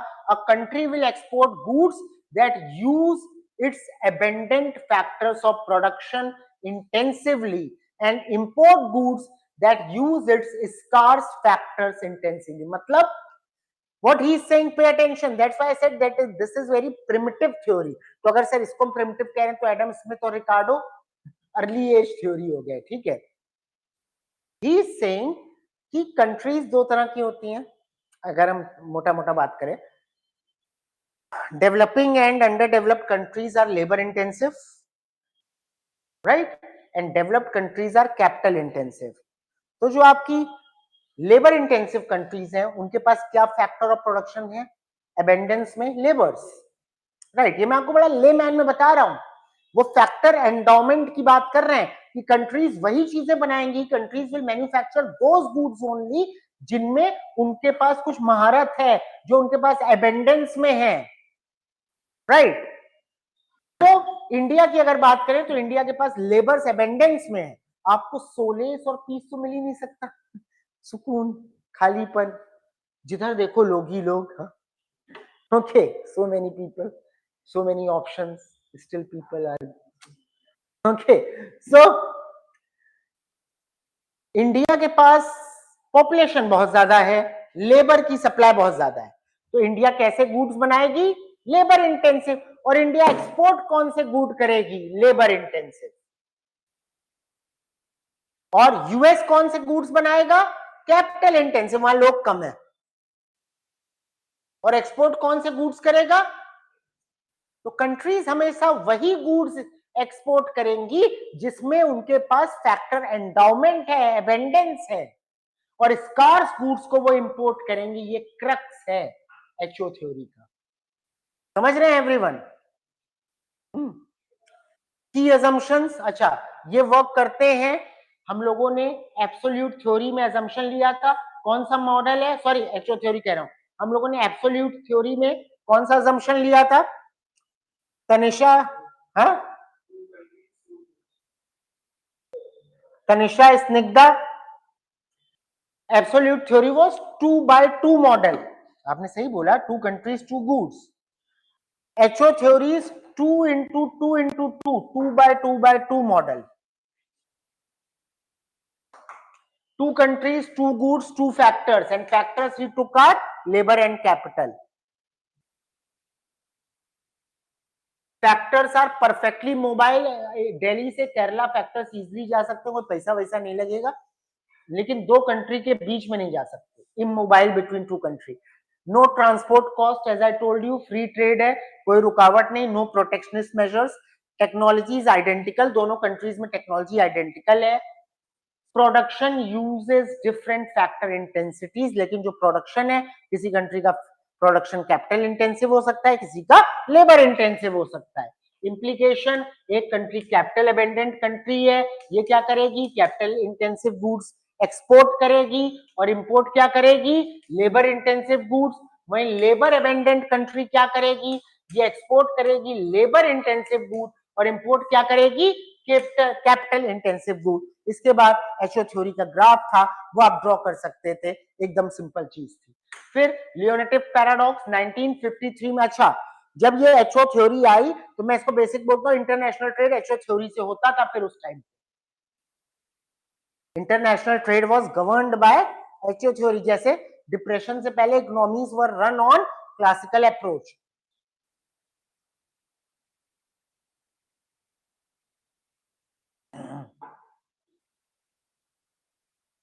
So what Leontief found out findings, US exports were found to be labor intensive.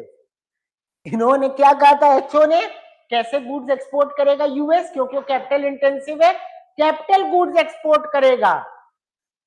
पर मैंने आपको अभी पीछे पढ़ाया था, लियोन्टिफ ने क्या किया, इंपेरिकल ऑब्जर्वेशन का मतलब होता है डेटा के हिसाब से, मैथमेटिकल कैलकुलेशन के हिसाब से ऑब्जर्व करना।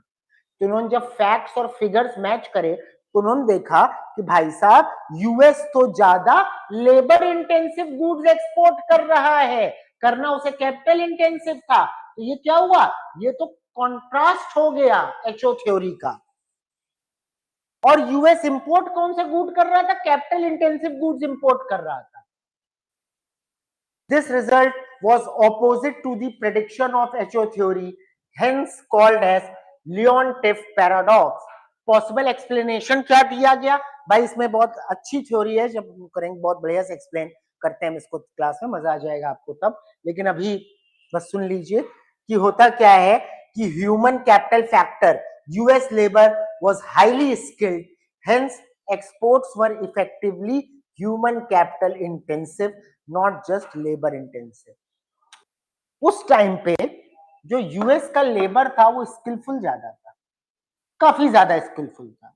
तो अगर स्किलफुल है, आप लोग क्या एचओ क्या बात कर रहे हैं, एचओ बात कर रहे हैं इंटेंसिटी, क्वांटिटी ऑफ लेबर की। क्वांटिटी ऑफ लेबर किस लिए चाहिए, ये पुरानी थिंकिंग है क्लासिकल्स वाली, फैक्टर ऑफ प्रोडक्शन लेबर है तो कि जितना लेबर उतना प्रोडक्शन, उसी थॉट को आगे लेकर गए एचओ।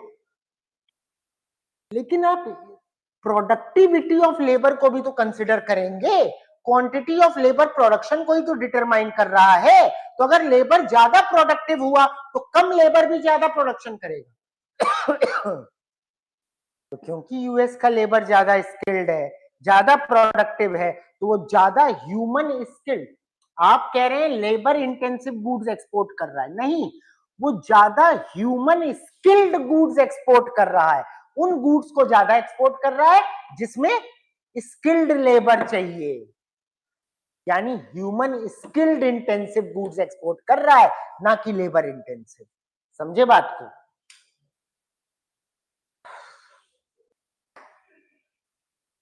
तो इसके कारण बताए, technological superiority, US had better technology, increasing productivity of labour, trade policy restrictions, US imports were restricted on labour intensive goods, US वहां पे उस टाइम पे यूएस के इंपोर्ट्स भी रेस्ट्रिक्टेड थे। Natural resources differences, US imports included resource intensive goods misclassified as capital intensive, यानी कि export हम कर रहे हैं ह्यूमन स्किल्ड गुड्स को, और इंपोर्ट हम कैपिटल गुड्स आप जिसको कर रहे हैं समझ रहे हैं वो कैपिटल गुड्स नहीं, एक्चुअली जो रिसोर्सेस यूएस में नहीं है जियोग्राफिकली, उन रिसोर्सेस के बने गुड्स वो इंपोर्ट कर रहा है। ठीक है, तो ये एक्सप्लेनेशन दिया गया, ये था इसका पूरा सिनेरियो। उसके बाद हैरेड-डोमर मॉडल आता है, बड़ा इंपॉर्टेंट मॉडल है, कोर्स में साफ साफ लिखा हुआ है ग्रोथ का, उसके इम्प्लीकेशंस पूछे हैं। ओके, और नाइफ एज प्रॉब्लम इसमें आती है, ये क्या है पूछा। Just give me 2 minutes guys, then we are going to continue with this. तुम इतना क्यों मुस्कुरा रहे हो?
नहीं, आप कहाँ जा रहे हैं?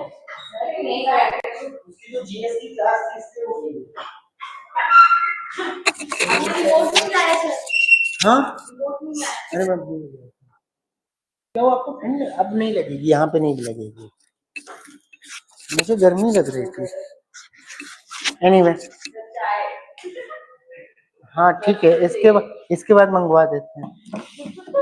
ओके, सो पे अटेंशन गाइस। इससे क्या होता है, देखिए अभी आप लोग जो मेरे रनिंग बैच के हैं उन लोगों ने कुछ टॉपिक्स अभी करे नहीं करे हैं, कुछ टॉपिक्स क्योंकि अभी कोर्स चल रहा है। जो लोग पढ़ चुके हैं, जो अब ये देख रहे होंगे इसका सोल्यूशन, जो मुझसे पढ़े उनको मालूम है सारी चीजें हुई हैं क्लास में बड़े अच्छे से, और आप लोगों ने भी जो टॉपिक पढ़े हैं आप लोग खुद जानते हैं कि सारी चीजें जो बताई हैं वही आएंगी। लेकिन आप जब इस डिस्कशन के पार्ट हैं तो एक्चुअली व्हाट हैपेंस इज कि कुछ जो इंपॉर्टेंट चीजें हैं जो पूछी गई हैं, भले ही अभी आपने नहीं करी हैं, लेकिन उनका आपको एक आइडिया मिला जा रहा है, ये इंपॉर्टेंट है। तो जब आप पढ़ेंगे वो सेकंड टाइम हो जाएगा, जब मैं आपको पढ़ाऊंगा तो वो it would be a sort of revision, वो और ज्यादा अच्छे से जाएगा।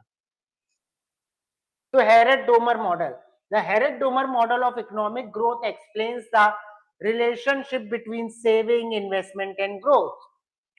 In Harrod's model developed by Sir Roy Harrod, वैसे इंडिया में मॉडल एग्जिस्ट करता था इंडियन इकोनॉमी में, ये जो आपका सेकंड 5 ईयर प्लान वाला सिनेरियो रहा है 50 से 64 तक, हम लोग इसी मॉडल को फॉलो कर रहे थे। हाँ, महालैनोबिस नेहरू मॉडल जो है वो हैरेड-डोमर मॉडल से ही इंस्पायर्ड है। Okay, there exists a concept called the knife edge problem, which refers to the extreme instability of the growth process. According to Harrod, an economy must maintain an exact balance between the actual growth rate, warranted growth rate and natural growth rate. यानी जो actual growth rate है वो कितना करना है growth rate वो, और naturally हम कितना अचीव कर सकते हैं ग्रोथ। वो स्टैंड हटाइए, स्टैंड। ओके, नेचुरली हम कितना कर सकते हैं, इसके बीच में हमें हमेशा ध्यान रखना होगा, इसको समझना होगा और इस हिसाब से मैं अपनी पॉलिसी बनानी होगी। मतलब कोई कंट्री है, अगर वो ग्रोथ रेट मान लीजिए बहुत सारी अपनी रिसोर्स वगैरह यूज करके 6% का कर सकती है, और वो एम करने लगे वारंटेड ग्रोथ हम 15% से ग्रोथ करेंगे, तो इम्प्रैक्टिकल हो ही नहीं पाएगा कभी भी। लेकिन ये 6% का जो ग्रोथ कर सकती है उसकी पोटेंशियल है नेचुरली, राइट। लेकिन एक्चुअली हो सकता है वो 4% से ग्रो कर पा रही हो, सारे रिसोर्सेज ऑप्टिमली ना यूज हो पा रहे हो, तो एक्चुअल ग्रोथ रेट 4% हो गया। 6% नेचुरल ग्रोथ रेट है जितना वो कर सकती है, और 15% वो सोच रही थी, वारंटेड ग्रोथ रेट हो गया। ठीक है, तो हैरेड-डोमर कहते हैं इसके बीच में बैलेंस होना चाहिए। ठीक है, any deviation from this balance leads to cumulative instability आ जाएगी। Meaning of knife edge problem, तो ये एकदम नाइफ एज हुई, आप एकदम चाकू की धार पे चल रहे हैं इस बैलेंस को बनाने के लिए, इसी को नाइफ एज प्रॉब्लम बोलते हैं। In Harrod's model there are 3 growth rate, actual growth rate जी, जिसको real growth achieve by the economy बोला जाता है, जो इकोनॉमी सच में अचीव करती, जो मैंने अभी आपको बताया। फिर वारंटेड ग्रोथ रेट है, वो ग्रोथ रेट जिसपे इन्वेस्टर, जो आप अचीव करना चाहते हो, इन्वेस्टर जिसपे सेटिस्फाई हो जाएंगे कि भैया हमें इतना रिटर्न मिल रहा है, इससे खुश हो जाएंगे। फिर नेचुरल ग्रोथ रेट है, जो आपका मैक्सिमम पोटेंशियल है, जो आपकी पोटेंशियल जितना आप ग्रो कर सकते हो, ये पॉपुलेशन और टेक्नोलॉजी वगैरह से डिटरमाइन होती है। इक्विलिब्रियम आएगा जब जी डब्ल्यू, जी आपका वारंटेड ग्रोथ रेट जी डब्ल्यू और नेचुरल ग्रोथ रेट, ये तीनों एक्चुअल, वारंटेड और नेचुरल जहां इक्वल हो जाएंगे, वहां पर आपको इक्विलिब्रियम मिलेगा। और इसको मेंटेन करना बड़ा कठिन होता है, ये मेंटेन नहीं हो पाता है, इसीलिए इसको बोलते हैं कि चाकू की धार पे चल रहे हो, नाइफ एज प्रॉब्लम। ठीक है, if the actual growth rate deviates from the warranted or natural rate, the economy cannot self-correct and diverges further away from equilibrium. Important है, ग्राफ के थ्रू एक्सप्लेन किया जाता है कि अगर इकोनॉमी का जो एक्चुअल ग्रोथ रेट है वो उसके नेचुरल और वारंटेड से मैच नहीं करता है, तो इकोनॉमी वापस रिटर्न नहीं करेगी इक्विलिब्रियम पे, अनस्टेबल इक्विलिब्रियम हो जाएगा, वो उसी ट्रैप में फंस जाएगी, वो उससे दूर चलती चली जाएगी। The delicate balance creates a situation called knife edge equilibrium. Implication of knife edge problem: instability of economic growth. A small deviation from the equilibrium growth rate can cause the economy to move away from the steady growth rate rather than return to it. इसमें अगर GGW से कम हो गया तो under utilisation of capital, आप resources को पूरा use नहीं कर रहे हो, तभी पोटेंशियल ग्रोथ रेट जो नेचुरल ग्रोथ रेट है उतना पा नहीं पा रहे हो, और अगर ऐसा करोगे तो अनएम्प्लॉयमेंट राइज कर जाएगी, राइजिंग अनएम्प्लॉयमेंट। और अगर GGW से ज्यादा हो गया तो there will be excess demand, जितनी रिसोर्सेज प्रोड्यूस तो उतना ही करोगे जितना आपके पास रिसोर्सेज हैं, और आपका जी ज्यादा हो गया, अब ज्यादा की डिमांड होने लगेगी, एक्सेस डिमांड होगी तो इन्फ्लेशन आ जाएगा, ओवर यूटिलाइजेशन ऑफ कैपिटल। जी क्या? Natural, GN is natural growth rate.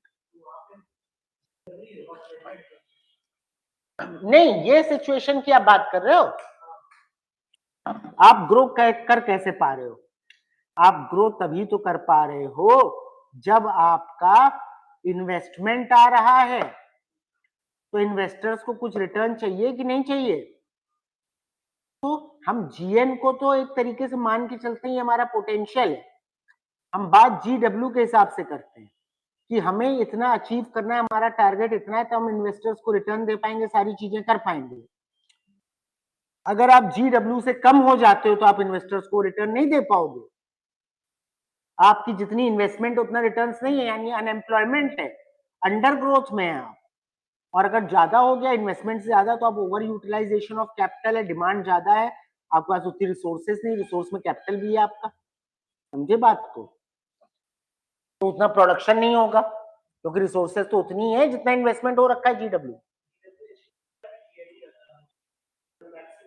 आप समझे नहीं, GN आपका इस चीज को कहते हैं कि आप नेचुरली कितना अचीव कर सकते हैं, GW है कि आप में जितनी इन्वेस्टमेंट हुई है उस हिसाब से आपको इतना अचीव करना चाहिए। आपने जितनी पढ़ाई करी, आपका जो पोटेंशियल है कि आप AIR-1 ला सकते हो, ये आपका नेचुरल ग्रोथ रेट है। अब आपने पढ़ाई करी उसके लिए IAS बनने के लिए, आपने जितनी पढ़ाई करी उसके हिसाब से तो रिटर्न आना चाहिए। आपने जितनी पढ़ाई करी वो आपका GW है, कितनी वारंटेड ग्रोथ रेट आनी चाहिए, और एक्चुअली जो आपका रिजल्ट आ रहा है वो G है, समझे? खैर, तो इसमें कॉन्टिन्यूअस एडजस्टमेंट करना पड़ता है, पॉलिसी के चैलेंजेस होते हैं, गवर्नमेंट को काउंटर साइक्लिकल पॉलिसीज अडॉप्ट करनी पड़ती हैं जिससे कि इन्वेस्टमेंट को स्टिमुलेट कर सकें स्लो डाउन वगैरह में, और इन्फ्लेशन को कंट्रोल कर सकें। अगर गवर्नमेंट इसमें इंटरवीन नहीं करती है, काउंटर साइक्लिकल पॉलिसीज लाके, साइकिल के बीच में भी पॉलिसी ला करके, तो प्रोलॉन्ग लंबी इंस्टेबिलिटी आ जाएगी। ठीक है, अब इनके इंपॉर्टेंस वगैरह ये सारी चीजें थी। इसके बाद क्वेश्चन है, write down the major limitations of human development index. GS paper 3 में ह्यूमन डेवलपमेंट इंडेक्स और आपका improvised version of human development index में भी क्वेश्चन आया है, हम लोगों ने डिस्कस किया है, और यहां पर भी आप ये क्वेश्चन देख रहे हैं। तो human development index developed by the United Nations Development Program UNDP 1990 is a composite index used to measure and compare the overall development of countries. It is based on 3 dimension. Country में overall development कितना हुआ इसको देखने का काम आता है, health, education and standard of living, that is, और स्टैंडर्ड ऑफ लिविंग को हम GNI से इवेल्युएट करते हैं। GNI आप जानते हैं, gross national income. Although SDI is widely used, इसके कुछ लिमिटेशंस वगैरह हैं, जैसे कि इनइक्वालिटी की बात नहीं करता है ये, क्वालिटी ऑफ लाइफ फैक्टर्स जैसे political freedom, human rights, social justice, इनके बारे में बात नहीं करता है। SDI को मेजर करने के लिए बहुत कम इंडिकेटर्स हैं, और हम बहुत सारे इंपॉर्टेंट चीजों को छोड़ देते हैं, सिर्फ 3 डायमेंशंस पे बात करते हैं जो ऊपर बताया। हम जेंडर इक्वालिटी नहीं देखते हैं, एम्प्लॉयमेंट अपॉर्चुनिटी नहीं देखते हैं, पॉवर्टी लेवल नहीं देखते हैं, सेफ्टी एंड सिक्योरिटी नहीं देखते हैं। इनसेंसिटिव टू, और आज की डेट में तो आप देख ही रहे हैं क्लाइमेट चेंज की वजह से क्या क्या हो रहा है, ये एनवायरमेंट को लेकर के भी सस्टेनेबल नहीं है। ठीक है, किसी कंट्री का हाई SDI हो सकता है, मैंने अपने GS पेपर 3 के भी एक्सप्लेनेशन में बताया था, लेकिन वहां पर बहुत सारी अनसस्टेनेबल प्रैक्टिसेस हो सकती हैं। ठीक है, यहां पर SDI में इम्फेसिस किस पर है, इनकम पर है, ओवर इम्फेसिस है इनकम पर। रीजनल डिस्पैरिटीज, कुछ रीजंस अलग हैं, वहां पे SDI अलग होना चाहिए, अर्बन एरियाज का अलग होना चाहिए, रूरल का अलग होना चाहिए, ट्राइबल का अलग, इन चीजों को नजरअंदाज किया जाता है। दो कंट्रीज में कंपेरेबिलिटी नहीं है प्रॉपर, दो कंट्रीज का SDI सेम हो सकता है पर वहां पे जमीन आसमान का अंतर हो सकता है उन दोनों इकोनॉमीज के बीच में, इस चीज को भी लेके इनसेंसिटिव है। ठीक है, फिर क्वेश्चन 6 है, explain the price effect, protective effect, consumption effect, revenue effect, distributive effect of tariff in partial equilibrium framework. यानी प्रोटेक्शनिस्ट पॉलिसी जो कि चल रही है आजकल बड़ी पॉपुलर, उससे रिलेटेड ये टर्म्स हैं, हम लोग बड़े पॉपुलर टर्म्स हैं, टैरिफ से रिलेटेड है। टैरिफ पे फिर हमें यहाँ पे डायरेक्ट क्वेश्चन देखने को मिला। तो टैरिफ सबसे पहले क्या आप बता सकते हैं कि जो टैक्स लगाया जाता है इंपोर्ट पर, जिससे कि इंपोर्ट को कर्व करा जा सके, जिससे कि कंट्री की इंडिजिनस इंडस्ट्रीज फल फूल सकें, उसको बोला जाता है क्या? ओके, उसको बोला जाता है टैरिफ। ओके,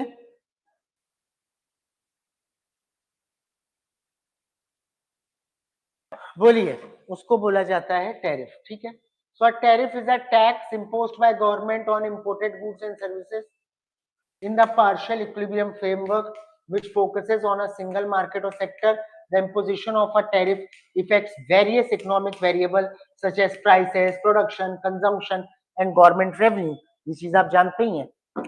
₹100 की कोई चीज है, उस पर टैरिफ लगा दिया 50% का, तो अब उस चीज का प्राइस मैं रुपीज में बता रहा हूं जिससे आप समझ सकें।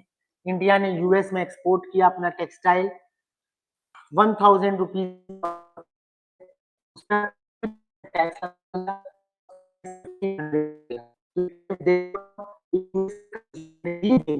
तो उनके लिए अब ये प्रोडक्ट कैसा हो गया, एक्सपेंसिव हो गया। तो इससे क्या होगा, अब वो इस प्रोडक्ट को नहीं खरीदेंगे या कम खरीदेंगे। जब वो कम खरीदेंगे तो इंडिया में इस प्रोडक्ट का प्रोडक्शन कम हो जाएगा, क्योंकि अब ज्यादा बिक नहीं रहा है, तो प्रोडक्शन को इफेक्ट किया, प्राइस को इफेक्ट किया, कंजम्पशन को इफेक्ट किया, पूरी मार्केट पे फर्क आया। ठीक है, इसमें देखिए प्राइस इफेक्ट क्या होता है। When a tariff is imposed on an imported good, the domestic price of that good rises by the amount of tariff.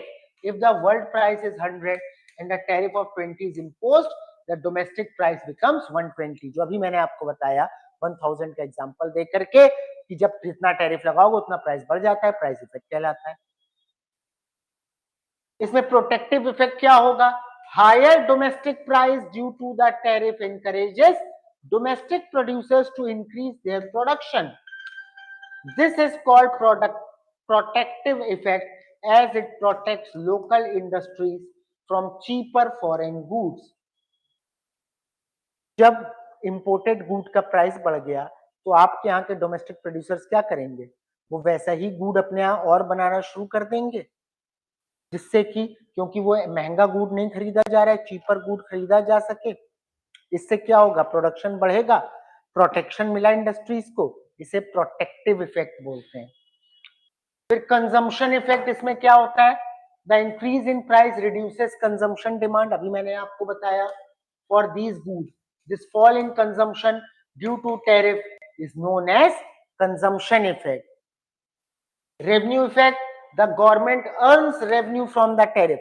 अब अमेरिका में ये टैक्स लगाया तो जो भी खरीदेगा इस इंडियन टेक्सटाइल को 50% जो वो टैक्स दे रहा है ये यूएस गवर्नमेंट के पास जाएगा, उनका रेवेन्यू इंक्रीज हुआ, ये रेवेन्यू इफेक्ट होता है। Distribution effect, tariff leads to redistribution of income, producers gain due to higher prices and increase sale, consumers lose due to higher prices and reduced consumption. यहाँ पे income redistribute होएगी, consumer जो उस good को खरीदेंगे वो लूज कर रहे हैं, ज्यादा प्राइसेस दे रहे हैं, और वहां के प्रोड्यूसर्स गेन करेंगे, प्रोडक्शन बढ़ाएंगे, उनका ज्यादा गुड बिकेगा, उनकी इनकम बढ़ जाएगी। तो that's distribution of income called as distributive. Consumption किसकी कम हुई है, इंडिया के एक्सपोर्टेड गुड की। यूएस में जो गुड प्रोड्यूस किया जाएगा उसका प्रोडक्शन बढ़ेगा। अरे यूएस में जो गुड प्रोड्यूस करेंगे यूएस में ही तो बेचेंगे, और कहाँ बेचेंगे।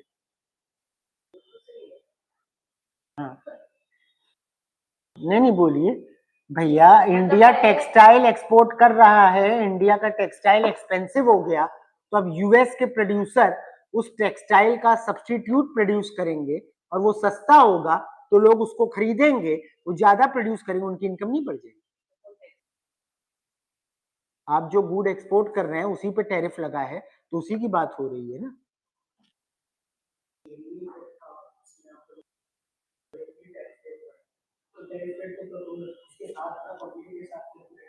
क्वांटिटी के साथ कैलकुलेट करना है, हाँ चलिए।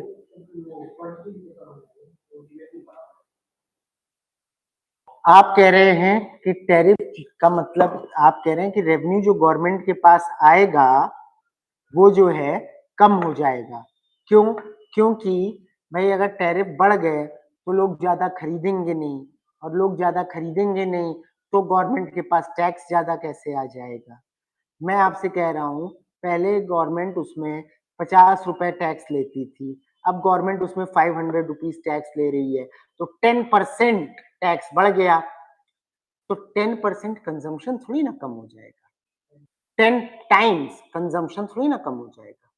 कंजम्पशन हो सकता है 50% कम हो जाए, तो ये बाकी का जो डिफरेंस है ये तो गवर्नमेंट का रेवेन्यू इंक्रीज कर रहा है। चलिए, define the concept of trade, और इससे आपको समझ में भी आ रहा होगा कि अब इंटरनेशनल इकोनॉमिक्स, इंटरनेशनल ट्रेड कितना इंपॉर्टेंट है। Define the concept of trade creation and trade diversion. Explain their role in the context of gains from trade. A trade in a trade bloc.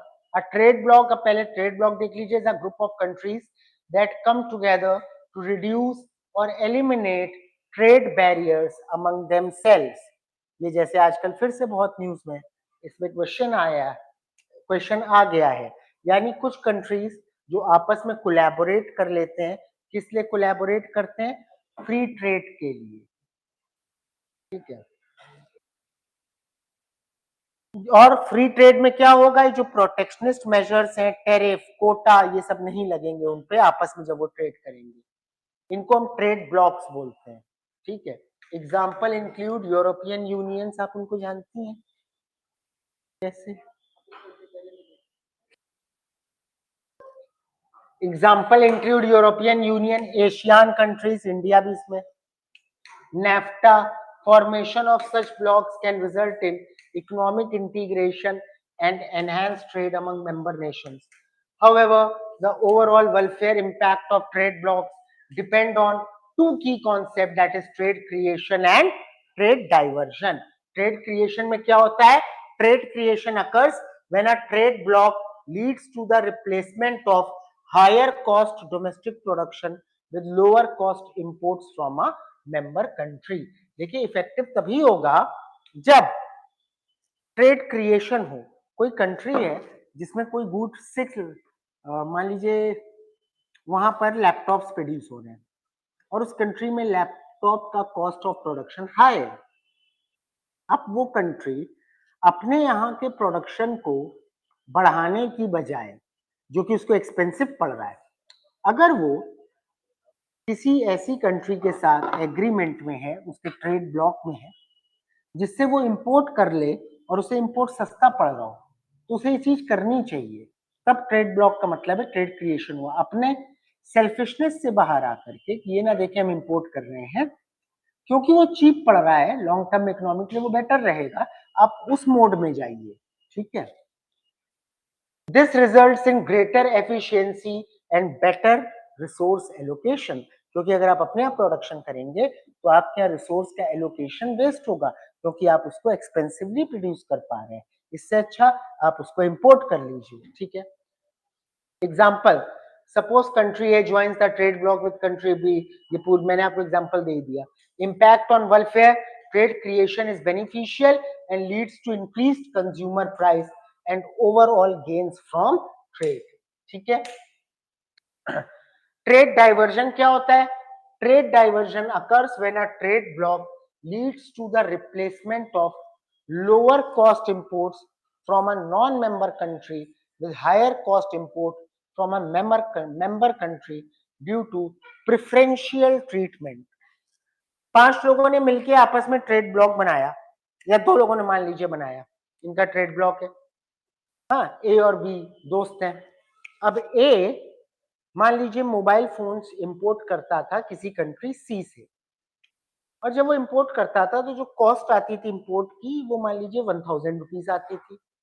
अब क्योंकि उसने रिश्ता बना लिया बी के साथ, तो अब वो इंपोर्ट कर रहा है बी से, लेकिन अब जो उसको कॉस्ट पड़ रही है वो 150 पड़ रही है। पर क्योंकि इसने रिश्ता बना लिया तो अब ये बी से इंपोर्ट कर रहा है, सी से नहीं कर रहा है। ये कहलाता है ट्रेड डाइवर्जन। भले ही कॉस्ट ऑफ इंपोर्ट बी से करने की ज्यादा है, पर क्योंकि रिश्ता बन गया, ट्रेड ब्लॉक बन गया, इसलिए वहां पे कर रहा है, ठीक है। तो वेलफेयर पे इंपैक्ट क्या है? ट्रेड डाइवर्जन, ट्रेड क्रिएशन से वेलफेयर इंक्रीज हो रहा था, एफिशिएंसी इंक्रीज हो रही थी। यहां से क्या होगा? ओवरऑल वेलफेयर कम हो जाएगा by moving away from more efficient source of production, ठीक है। ये आपको एक्सप्लेन कर रहा था इसमें है। नेक्स्ट है ड्यू, हाँ, पार्शियल इक्विलिब्रियम का मतलब यही होता है कि आप अभी एक कमोडिटी की बात कर रहे हो, बाकी जो सारे फैक्टर्स हैं, क्योंकि बहुत सारे मार्केट इंटर रिलेटेड है, अगर आप एक की बात कर रहे हो तो उनमें सारे मार्केट का इफेक्ट आता है।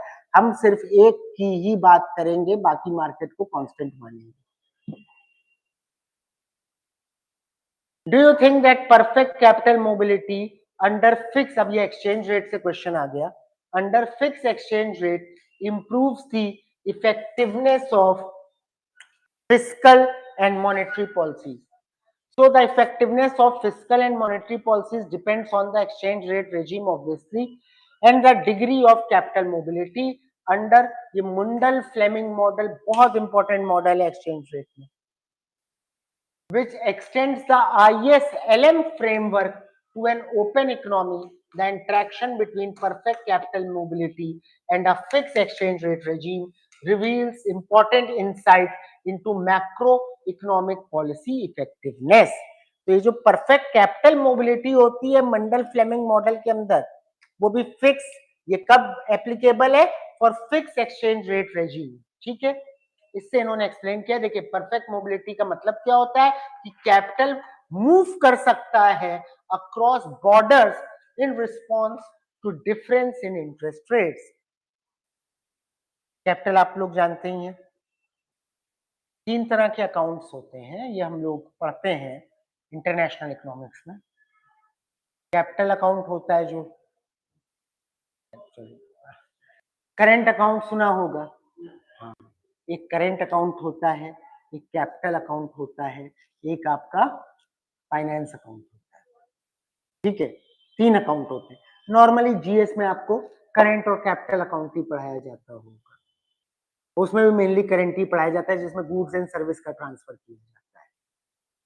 यहाँ कैपिटल अकाउंट के अंडर की बात हो रही है और कैपिटल मोबिलिटी का मतलब है कि आप कैपिटल को इजीली मूव कर पाए अपने यहाँ के कैपिटल को। अगर मुझे कैपिटल में मान लीजिए 5% का इंटरेस्ट मिल रहा है अपनी कंट्री में और मैं उस कैपिटल को दूसरी कंट्री में लगाऊं तो मुझे 10% 8% का इंटरेस्ट मिल रहा है, तो मैं इजिली मूव कर पाऊं अपने कैपिटल को क्योंकि मैं ज्यादा इंटरेस्ट कमाना चाहता हूँ।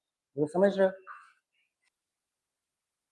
हाँ, तो फिक्स्ड एक्सचेंज रेट रेजिम में क्या होता है? In a fixed exchange rate the central bank maintains the domestic currency at a fixed rate, ठीक है, against a foreign currency by intervening in the foreign. अब यहाँ पे फिक्स एक्सचेंज रेट को समझाया है, फिक्स एक्सचेंज रेट में central bank determine करता है कि क्या होगा एक्सचेंज रेट। एक्सचेंज रेट का मतलब होता है कि अगर आप, मैं डॉलर्स के टर्म में बता देता हूँ, price of dollar in rupees, that's what the exchange rate of dollar in rupees is. एक आपकी डोमेस्टिक करेंसी का कन्वर्जन किसी भी फॉरेन करेंसी में कहलाता है एक्सचेंज रेट, समझी? राइट और रॉन्ग? ठीक है। तो फिक्स एक्सचेंज रेट में market forces of demand and supply determine नहीं करती हैं एक्सचेंज रेट को। जैसे मैं demand and supply of dollar की बात करूं या क्वांटिटी ऑफ डॉलर लेते हैं या एक्सचेंज रेट रहते हैं, this is demand of dollar, supply of dollar, तो जहां ये इंटरसेक्ट करता है डिमांड और सप्लाई, वो एक्सचेंज रेट होता है कि $1 इक्वल्स टू 80 रुपीज। ये कौन सा एक्सचेंज रेट कहलाता है? फ्लेक्सिबल और floating, floating exchange rate. Exchange rate fix में क्या होता है? ये सब कुछ नहीं, मार्केट फोर्सेस नहीं, आरबीआई बताएगा, गवर्नमेंट बताएगी कि $1 बराबर कितने रुपीस, ठीक है, तो वो बताया गया है यहाँ पे। फिर यहाँ पे मॉनेटरी पॉलिसी की इफेक्टिवनेस देखिए, under fix exchange rate with perfect capital mobility monetary policy becomes ineffective. Monetary policy कैसे इफेक्टिव होगी? मॉनेटरी पॉलिसी तो मार्केट सिनेरियो से चल रही है, यहाँ तो पहले से डिसाइड हो गया है क्या एक्सचेंज रेट होएगा, रेगुलेट कर दिया है। Any attempt to change the interest rate via increasing or decreasing the money supply, ये मैं डॉलर की बात कर रहा था, इसको रुपीस में बात कर लो, तुम सप्लाई बढ़ाते रहो, क्या फर्क पड़ना है, वो तो फिक्स्ड है। will lead to capital flows that offset the policy। अगर आपने अपनी मॉनेटरी पॉलिसी से यहाँ पर इंटरेस्ट रेट को चेंज करने की कोशिश करी, आपने मान लीजिए मनी सप्लाई बढ़ा दिया, मनी सप्लाई बढ़ाने के लिए इंटरेस्ट रेट लोअर कर दोगे, इंटरेस्ट रेट लोअर करोगे तो क्या होएगा? मैं क्यों लगाऊंगा यहाँ पे कैपिटल, मुझे तो यहाँ पर कम इंटरेस्ट मिल रहा है, मैं अपने कैपिटल को बाहर भेज दूंगा तो कैपिटल आउटफ्लो होने लगेगा, तो ये इशू आ जाएगा। If the central bank increases money supply, interest rate falls, capital outflow, pressure on currency to depreciate. Capital outflow होने लगेगा का मतलब क्या हुआ? कैपिटल आउटफ्लो होने लगेगा मतलब क्या हुआ, हम अपना पैसा बाहर लगाएंगे, अपना कैपिटल बाहर लगाएंगे, डिमांड ऑफ डॉलर बढ़ जाएगी। अरे देख लो ना, ये डिमांड ऑफ डॉलर है, ये सप्लाई ऑफ डॉलर है। पहले ये था $1 इक्वल्स टू मान लो 50 रुपीज। अब जब तुम बाहर भेजोगे अपना कैपिटल, डिमांड इंक्रीज कर जाएगी, ऊपर आ गया डिमांड कर।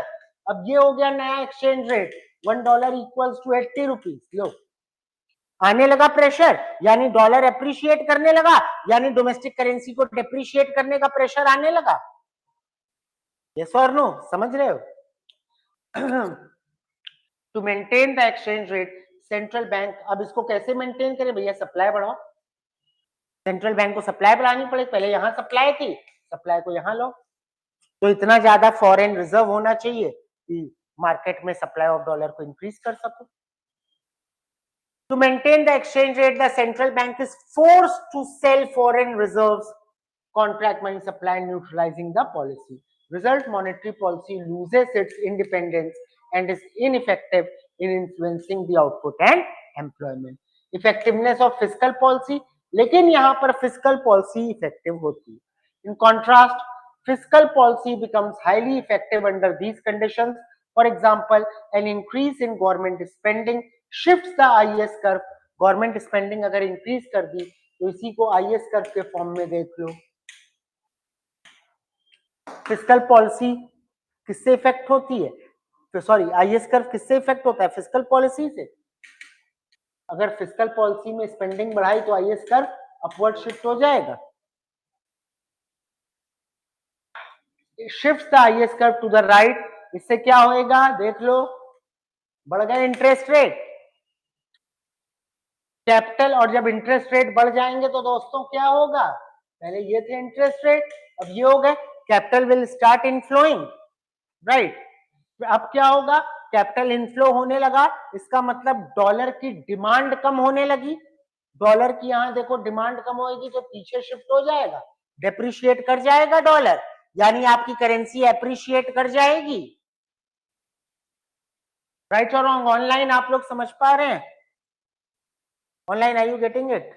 तनिषा, स्निग्धा, सुनंदा, वृद्धिमा, आफरीन, या to maintain the fix exchange rate, central bank को अब क्या करना पड़ेगा, अब उसे डॉलर की डिमांड बढ़ानी पड़ेगी, तो central bank will start buying dollars from the market. Okay, खैर, तो फिस्कल पॉलिसी ज्यादा पावरफुल होती है, इस चीज को लिखना था, ठीक है।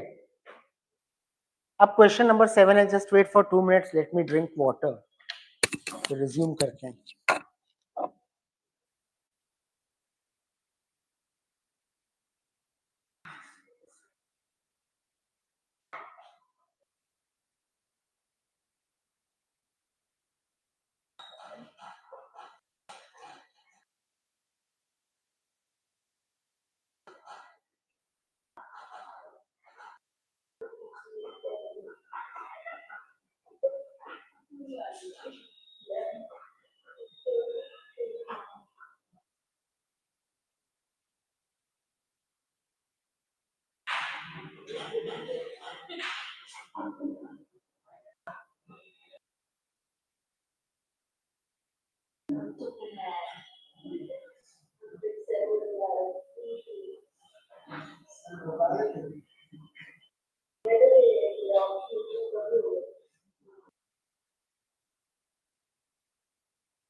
चले आगे।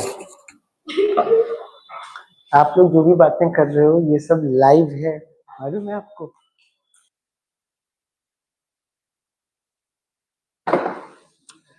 $200 people are watching.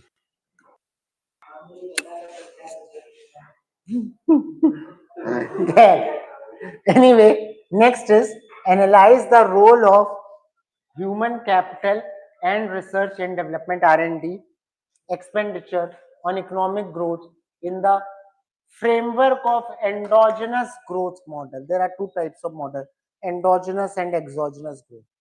Endogenous growth and exogenous. Anyway, so agar what they are saying that if you are going to spend on the human capital and also on the research and development, then what will be the effect on economic growth if we consider endogenous growth model? Pay attention, 20 marks, 250 words. Economic growth theories initially emphasized exogenous growth factor such as technological progress, which was explained in Solow model. This is also the first model. Okay.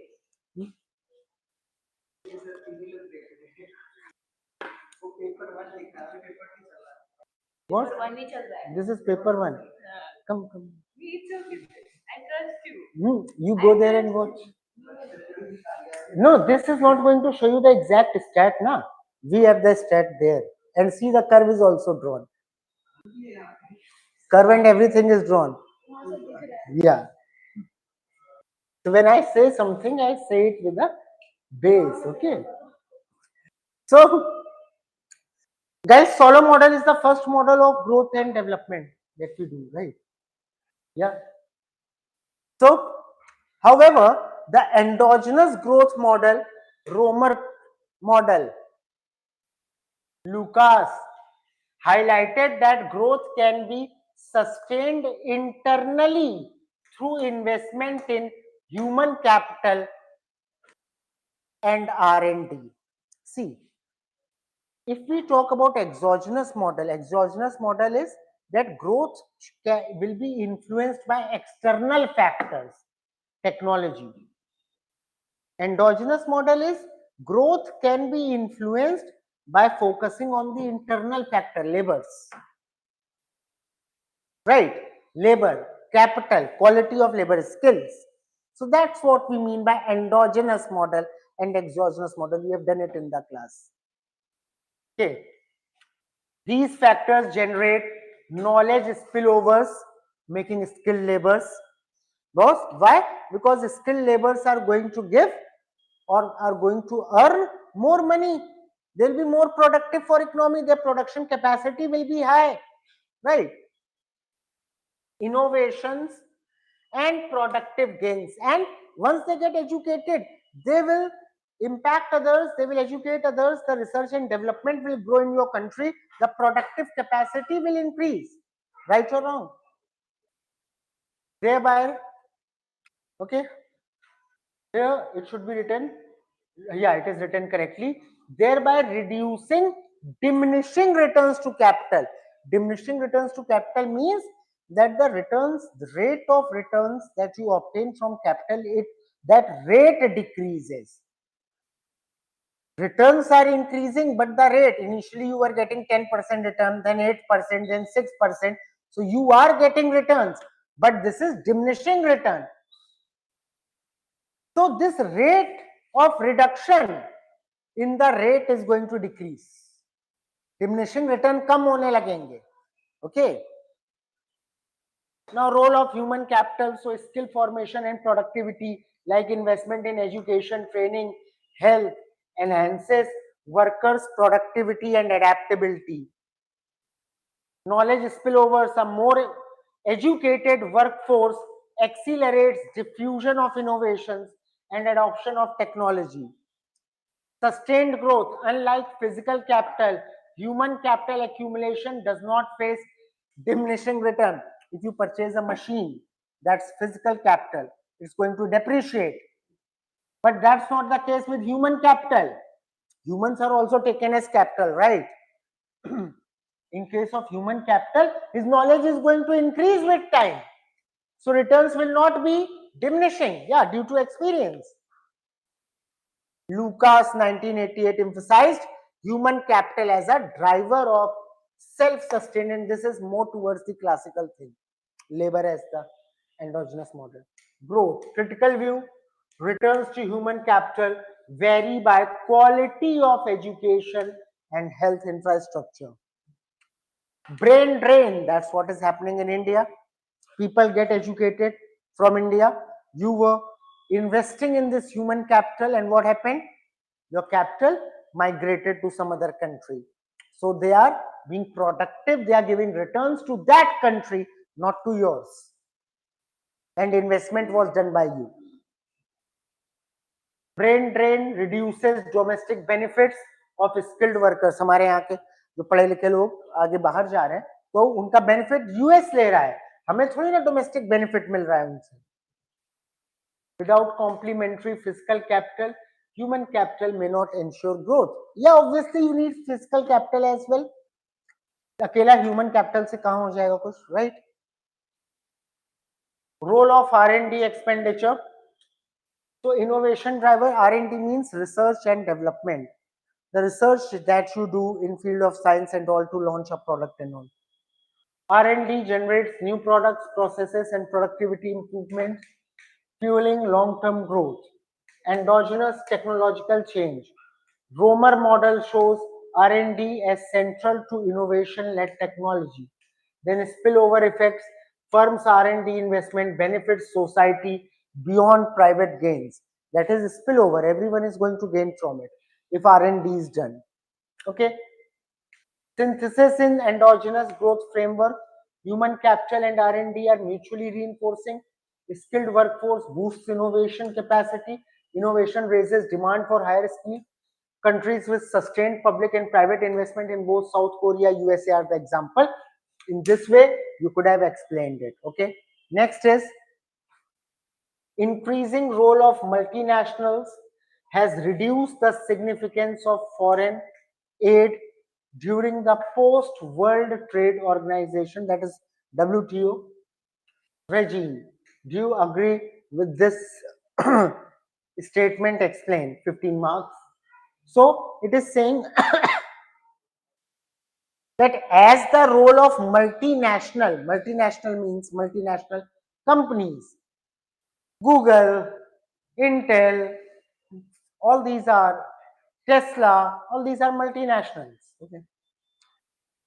So as the role of multinational is increasing, so the significance of foreign aid is the help that was provided by foreign countries to those countries who actually need help, who are developing.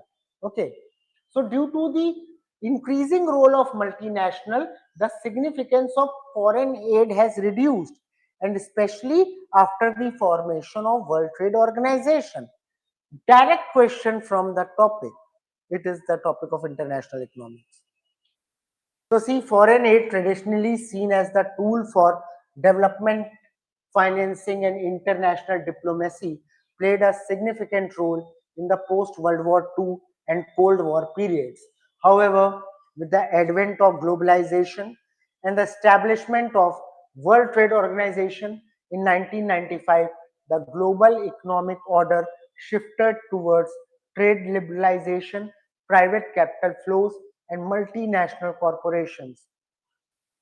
Consequently, the relative importance of foreign aid has declined compared to FDIs, trade and private capital inflows in MNCs. So, if we talk of post-World War II, Cold War period, so this foreign aid, जो foreign से पैसा आता था, ये एक बहुत बड़ा factor होता था ये डिटरमाइन करने में.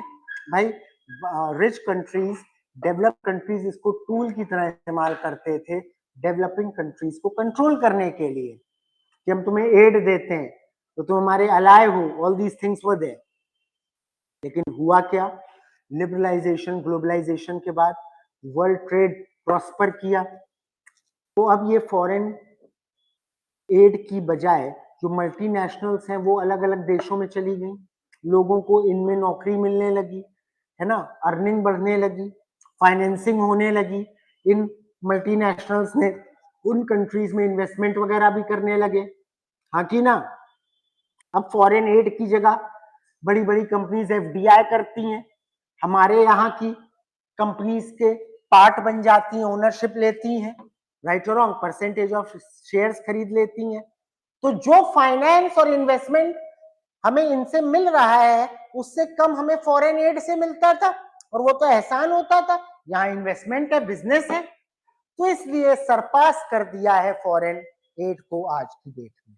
ठीक है, इसी का पूरा आपको एक्सप्लेनेशन लिखना था। This would have been the, ये आगे नहीं जाए, ठीक है, ये पूरा आपको समझाना था। Anyway, next question is define the concept of natural, again Harrod's model. दो मॉडल है, we have done Harrod's model and Harrod Domar model. वो हैरेड-डोमर मॉडल का था, ये हैरेड मॉडल का है। What are the implications of the deviation of actual growth from natural growth. अभी हम लोगों ने इस पे बात करी है, उसी चीज को आपको एक्चुअल ग्रोथ और नेचुरल ग्रोथ को यहाँ पर एक्सप्लेन करना था। खैर, और इसका ये फॉर्मूला है टेक्निकल प्रोग्रेस वाला, delta L upon L plus technical progress. Okay, anyway, next is question number 8, the last question it is, but it has also got 3 parts.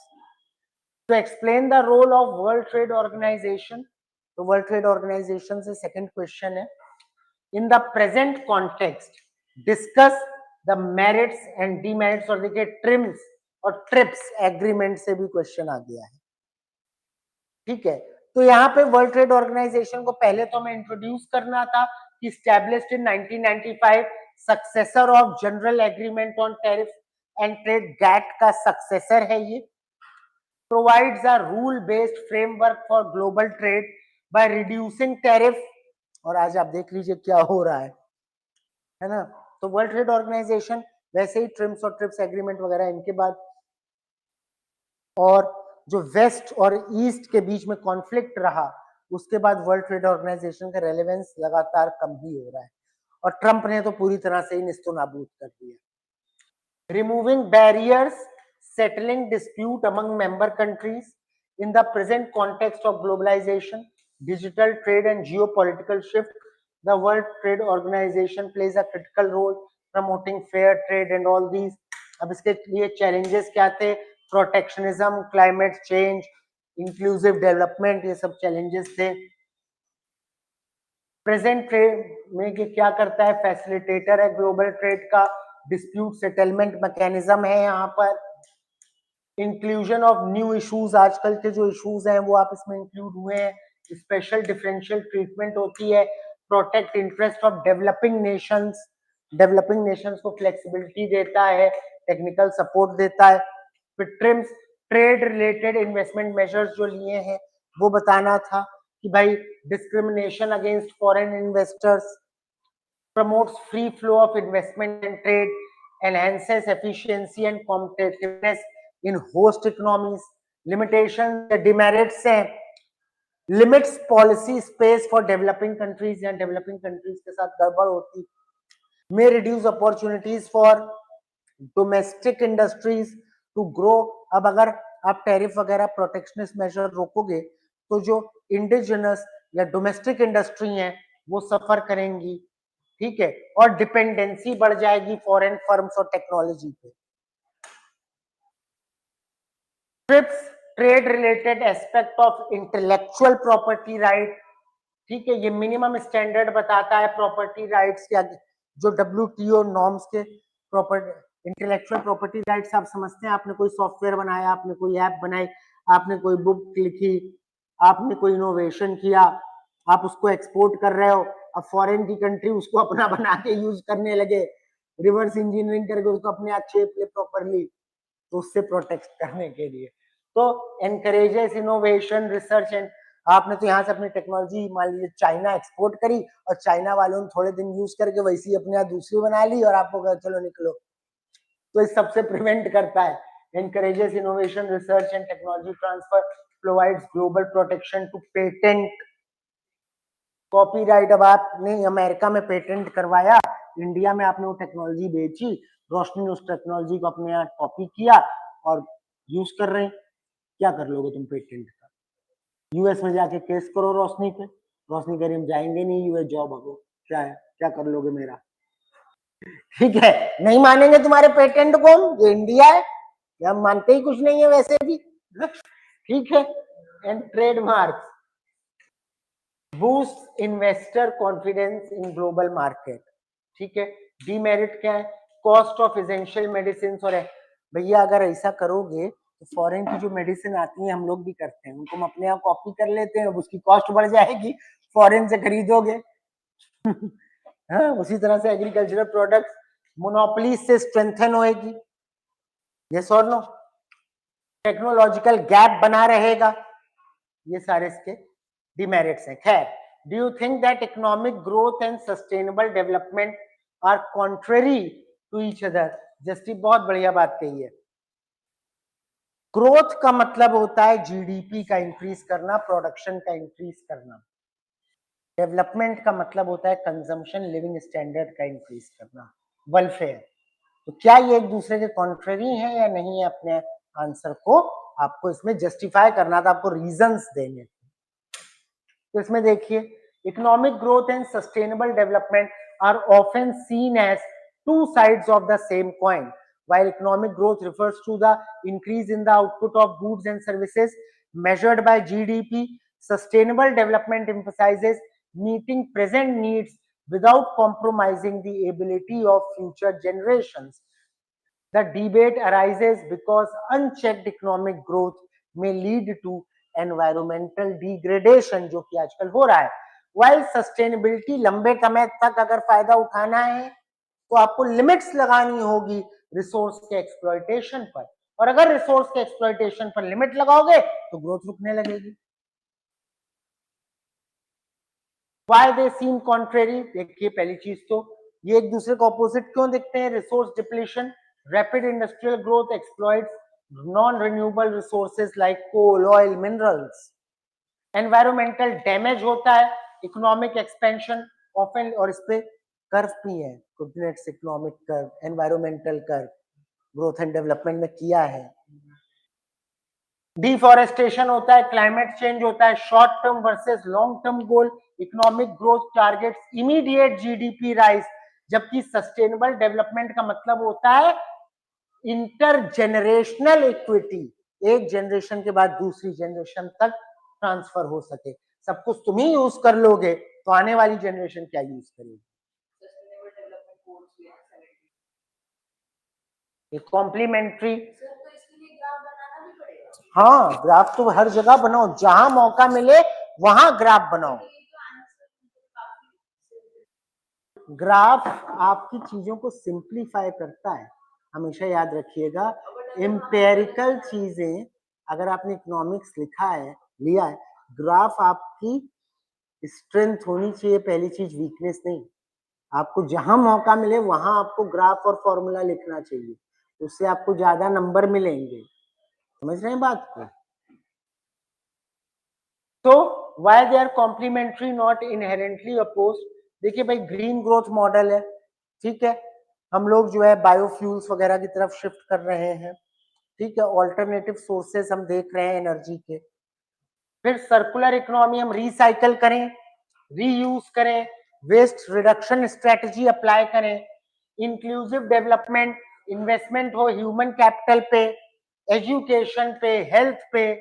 Policy framework ऐसे बने, ग्लोबल इनिशिएटिव्स हो, Paris agreement वगैरह जैसे हुए थे जिसमें इन चीजों की बात करी गई थी. ठीक है, इन सारी चीजों को हमें ध्यान रखना होगा.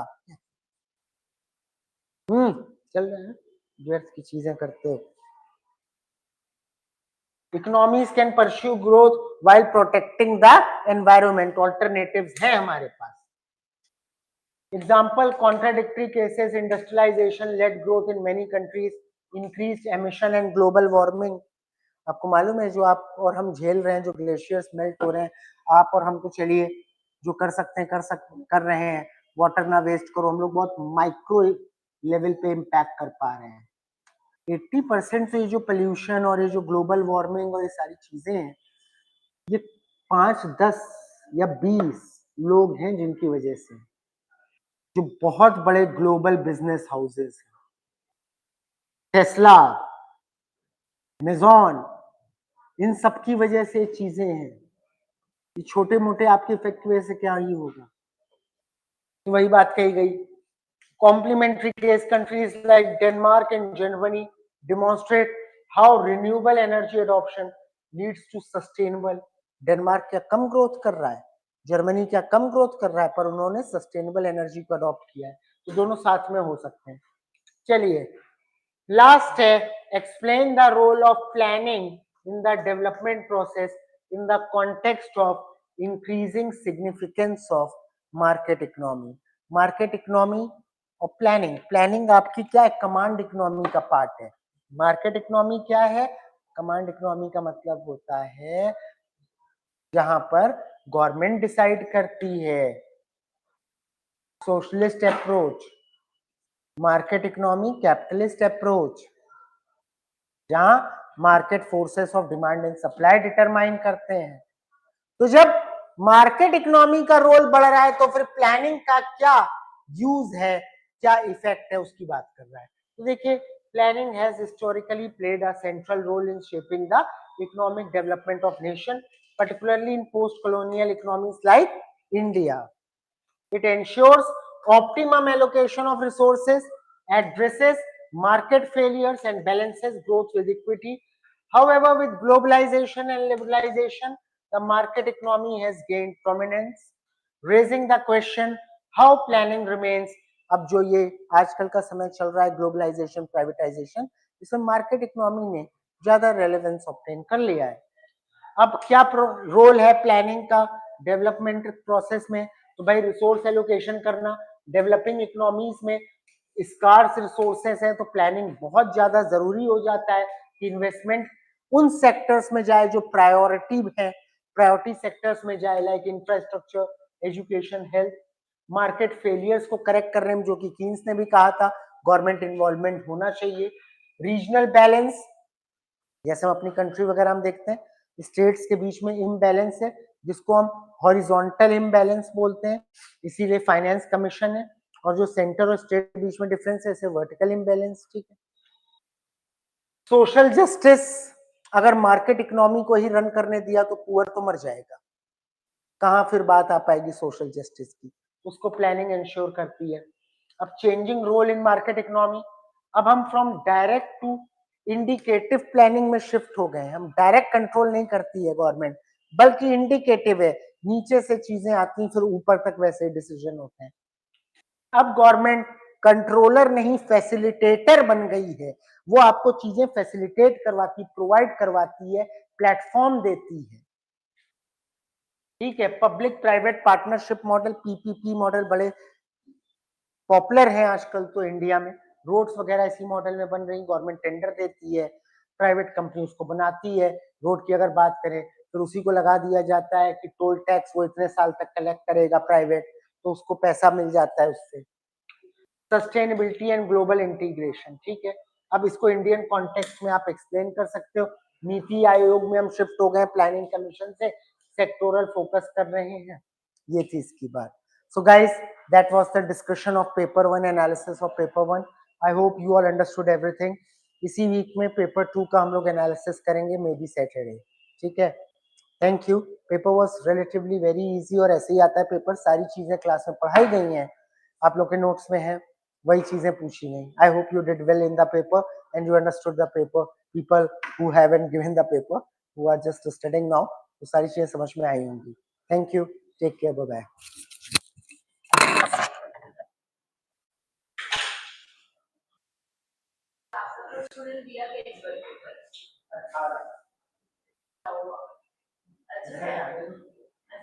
सभी कहते हैं अच्छा रिजल्ट